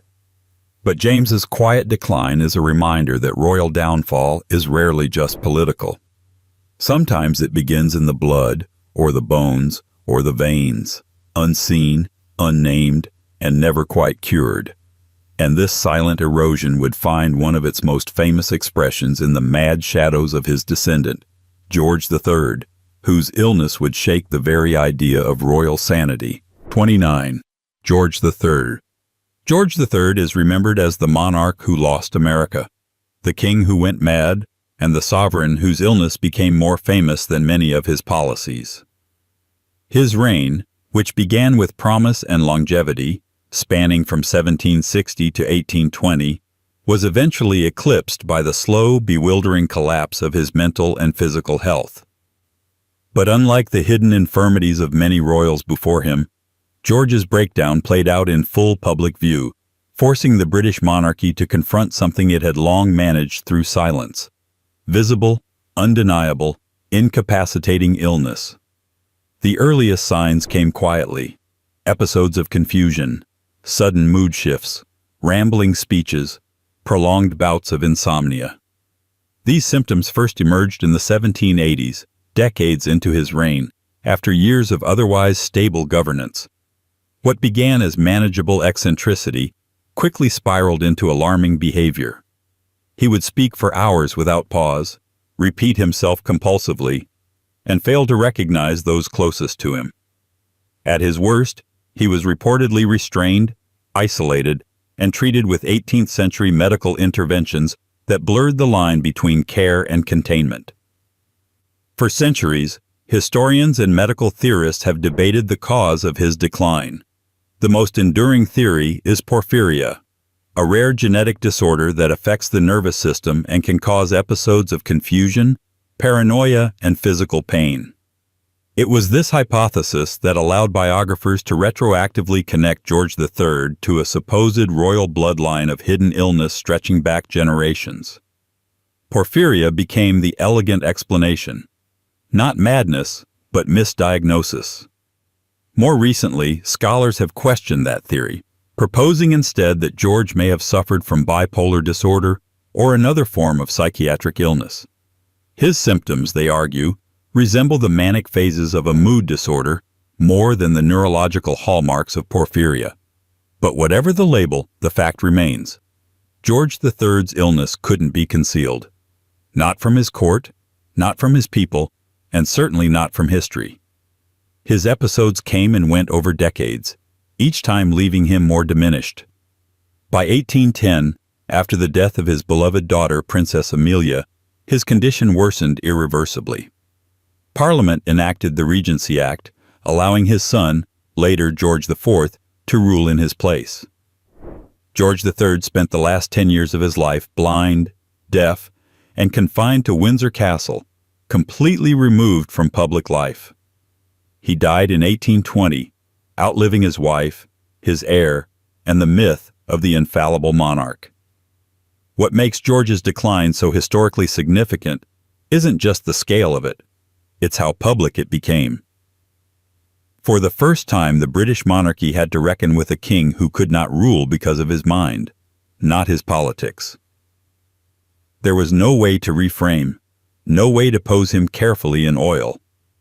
His suffering was recorded in state documents, observed by Parliament, and whispered about in streets and salons across Europe.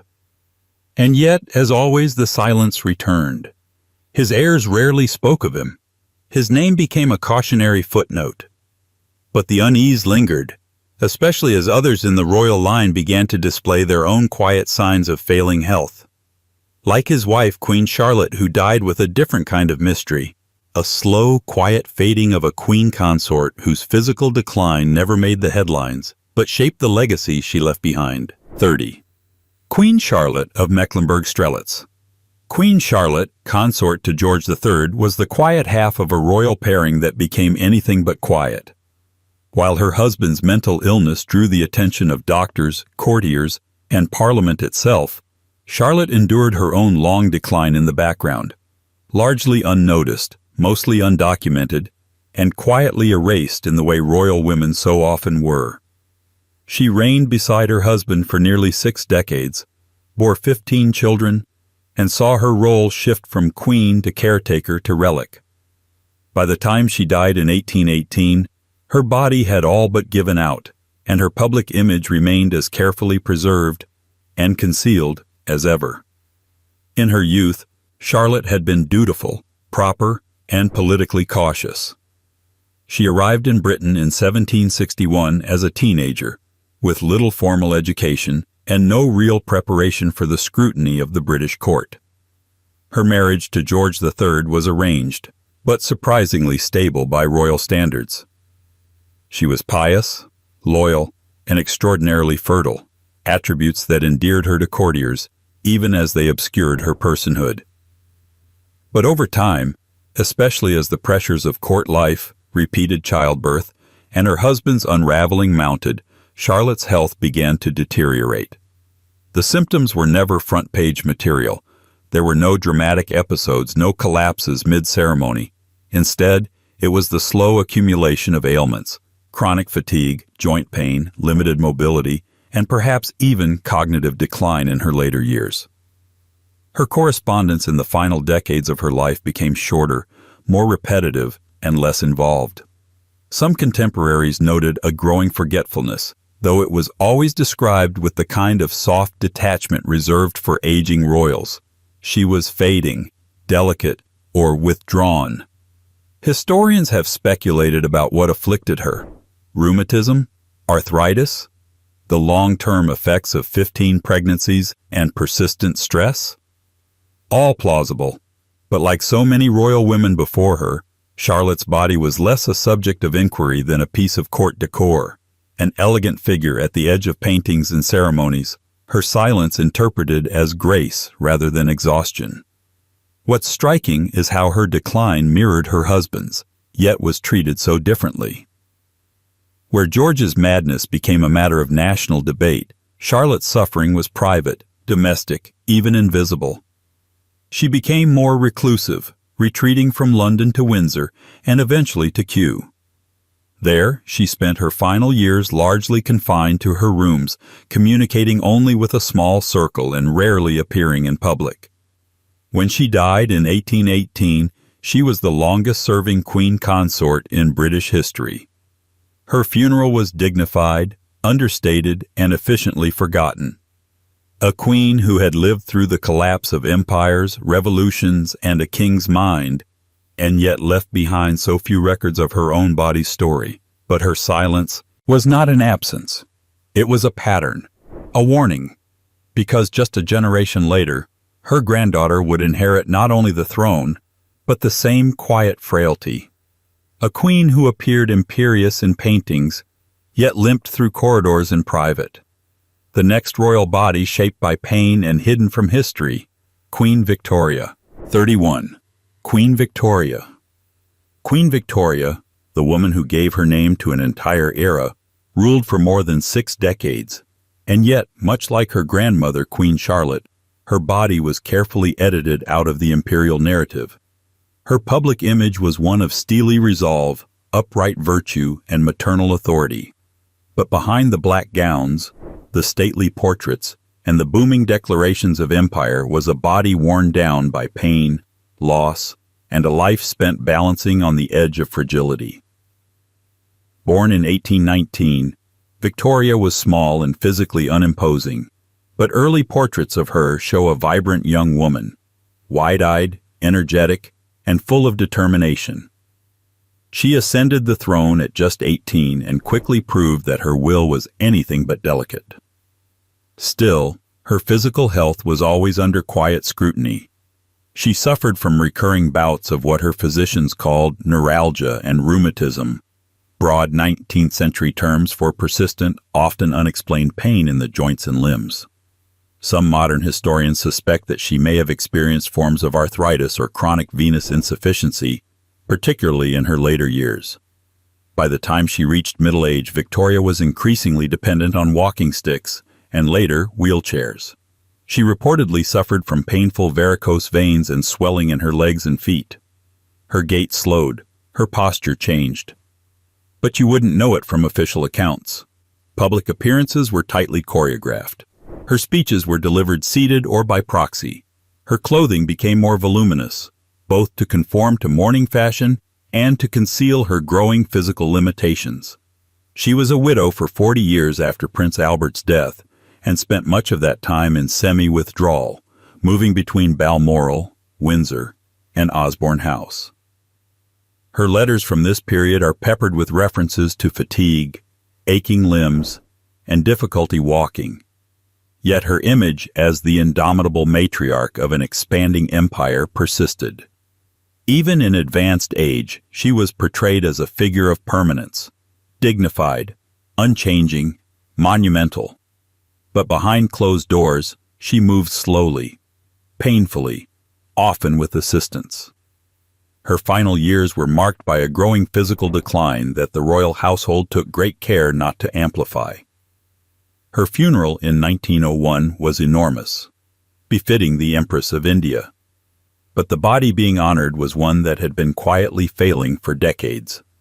The monarchy never spoke of these limitations, not out loud. Victoria's physical frailty was treated the way most royal discomforts were, with soft language, hidden protocols, and a well-timed photograph.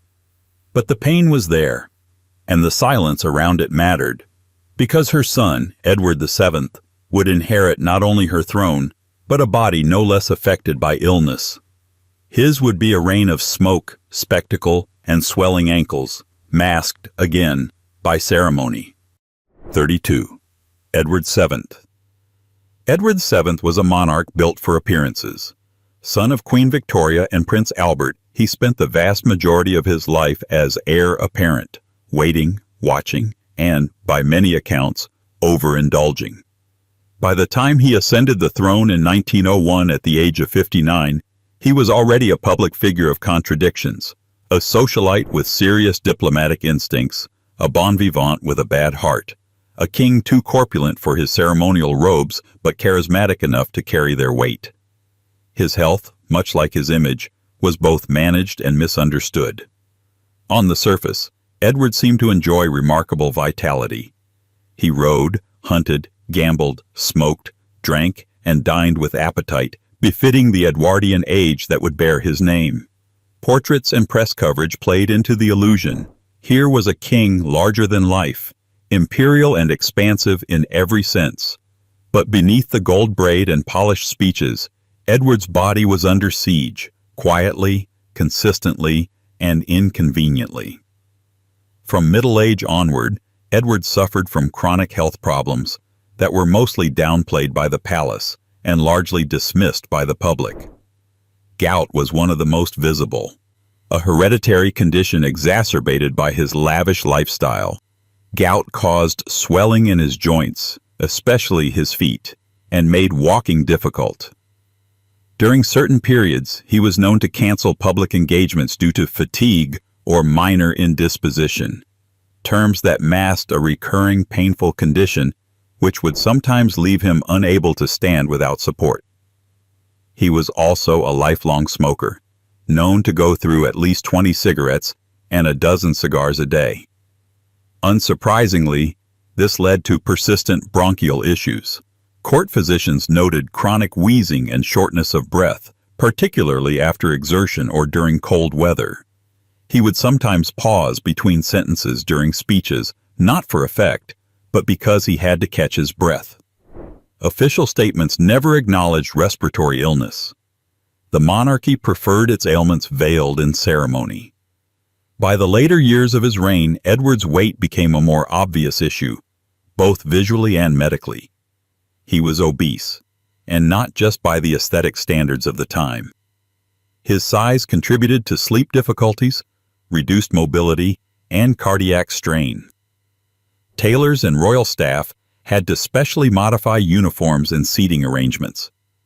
During state processions, his discomfort was managed with strategic pauses and the occasional switch from carriage to chair. But again, the illusion was maintained. A heavy king was a strong king, as long as he didn't show the effort behind the weight. What's particularly striking is how the monarchy handled this decline. Edward's image was so tied to strength, virility, and vitality that his health had to be reframed in softer terms. His visible ailments were attributed to exertions of duty. His weight became a consequence of hardy English living. His labored breathing, when noticed, was brushed off as a natural result of age and statesmanship. There was no room in the royal narrative for chronic illness, even when it was in plain sight. Despite all this, Edward maintained an impressively full schedule. He traveled extensively, managed foreign relations with notable success, and played a significant role in shaping the courtly culture of early 20th century Britain. But the performance came at a cost. He ignored medical advice, resisted lifestyle changes, and relied on a close-knit circle of physicians who often acted more like gatekeepers than healers. The palace managed his image with the same rigor it applied to his press releases, meticulous, measured, and steeped in denial. In May 1910, Edward suffered a series of heart attacks. True to form, he refused to stop working. He reportedly collapsed while sitting in a chair, still engaged in diplomatic discussions. A few days later, he died at Buckingham Palace at the age of 68. The cause was listed as heart failure, but the truth was more cumulative. Decades of unmanaged health issues, cloaked in royal spectacle until the very end. What Edward VII left behind was not just a rebranded monarchy, but a refined method of concealing royal illness in plain sight. His reign normalized the practice of looking regal while feeling anything but. It offered the template for the modern royal body, dignified, visible, and meticulously managed from the neck up. But the weight of that template would be inherited. His son, George V, already burdened by chronic bronchitis, would carry it forward. And in the next generation, the image of royal perfection would again be tested, not by obesity or gout, but by a face carefully composed over collapsing lungs, and a voice forced to carry the crown's weight word by brittle word. 33. George IV. George IV was a man whose body never quite lived up to the throne he so desperately wanted. He waited nearly 60 years to become king, longer than any heir in British history at that point. And by the time the crown finally touched his head in 1820, his physical health had all but collapsed under the weight of his own appetites. His reign was marked by grandeur, indulgence, and excess. But behind the glittering facade of palaces and pageantry was a body that had become the monarchy's most closely managed secret. Born in 1762, the eldest son of George III, George was, in his youth, considered handsome, fashionable, and charming. He became Prince of Wales at a young age and quickly embraced the role with theatrical enthusiasm. He dressed extravagantly, amassed a staggering collection of art and architecture, and partied with a zeal that made the Georgian court both envied and ridiculed. But this youthful excess soon turned into chronic overindulgence, and his body began to show the strain. By the time he reached his 40s, George had gained significant weight, more than what could be brushed off as regal fullness. He was clinically obese by modern standards, and his size began interfering with every aspect of his public life. Walking, standing for long periods, even breathing became challenges. His clothing had to be custom-tailored to accommodate his expanding frame, and his physical limitations became impossible to hide. Still, the palace tried. The solution was one of strategic absence and careful stagecraft. George began appearing less frequently in public. When he did, it was often from a seated position or in a carriage, where his figure could be better concealed. Portraits from this period show a man of regal bearing, dressed in military uniform or luxurious robes, but rarely standing without support. The contrast between the public image and private reality was growing sharper by the day. In addition to his weight, George suffered from a host of chronic ailments. He was plagued by gout, which left him with swollen joints and frequent pain, and he developed bladder problems that caused him severe discomfort and required constant medical management. His skin became inflamed, his vision deteriorated, and his general mobility declined so drastically that by the late 1820s he could barely walk. Courtiers described his physical presence as grotesquely swollen and his breath as labored, yet no official statement acknowledged his condition. Instead, updates referred to temporary indispositions, recuperative retreats, and private rest. His diet, rich, constant, and excessive, was legendary. Meals could last hours, consisting of heavy meats, rich sauces, and alcohol in quantities that alarmed even his own doctors. He reportedly drank laudanum, a popular opiate tincture of the time, to dull the pain. His sleep was erratic, and his overall lifestyle, while glamorized by some, was deeply destructive. Yet George IV was not a passive figure in this concealment. He was acutely aware of his appearance and highly sensitive to criticism. He avoided mirrors, refused to be painted realistically, and demanded flattering lighting for his rare public appearances. He clung to the aesthetic of kingship, even as his body made it nearly impossible to perform the role. The monarchy, ever obsessed with symbolic continuity, played along. The irony is profound. George IV, a man who styled himself as the arbiter of taste, elegance, and refinement, ended his life largely confined to Windsor Castle, swollen, breathless, and unable to carry the physical weight of the monarchy he had so long pursued. His courtiers carried him through corridors. Public events were shortened or canceled entirely. The man who once dazzled Europe with fashion now required cushions, footstools, and silence. He died in 1830 at the age of 67, alone and largely unmourned. The official cause was listed as heart failure, but by that point, his heart was the last in a long list of failing organs. The public barely blinked. His reign was short, his health a scandal whispered behind closed doors, his legacy more architectural than political. He left behind Brighton Pavilion and Carlton House, beautiful shells filled with contradiction. And yet, even in decline, George IV cemented something that would echo through the House of Windsor, the idea that the royal body is never just flesh. It is a mirror, a metaphor, a screen onto which a nation projects its myths. His illness, like those before him, wasn't just suffered. It was managed, staged, and then erased. But the cost of that erasure would become more apparent in the generations that followed, especially as the illusion of royal health became harder to maintain. Because while George IV's bulk was carefully draped in robes and marble, the next generation would have to grapple with something far less visible: blood. Specifically, the blood that would not clot, and the royal boy whose every bruise could become a death sentence. That boy was Prince Leopold, Duke of Albany.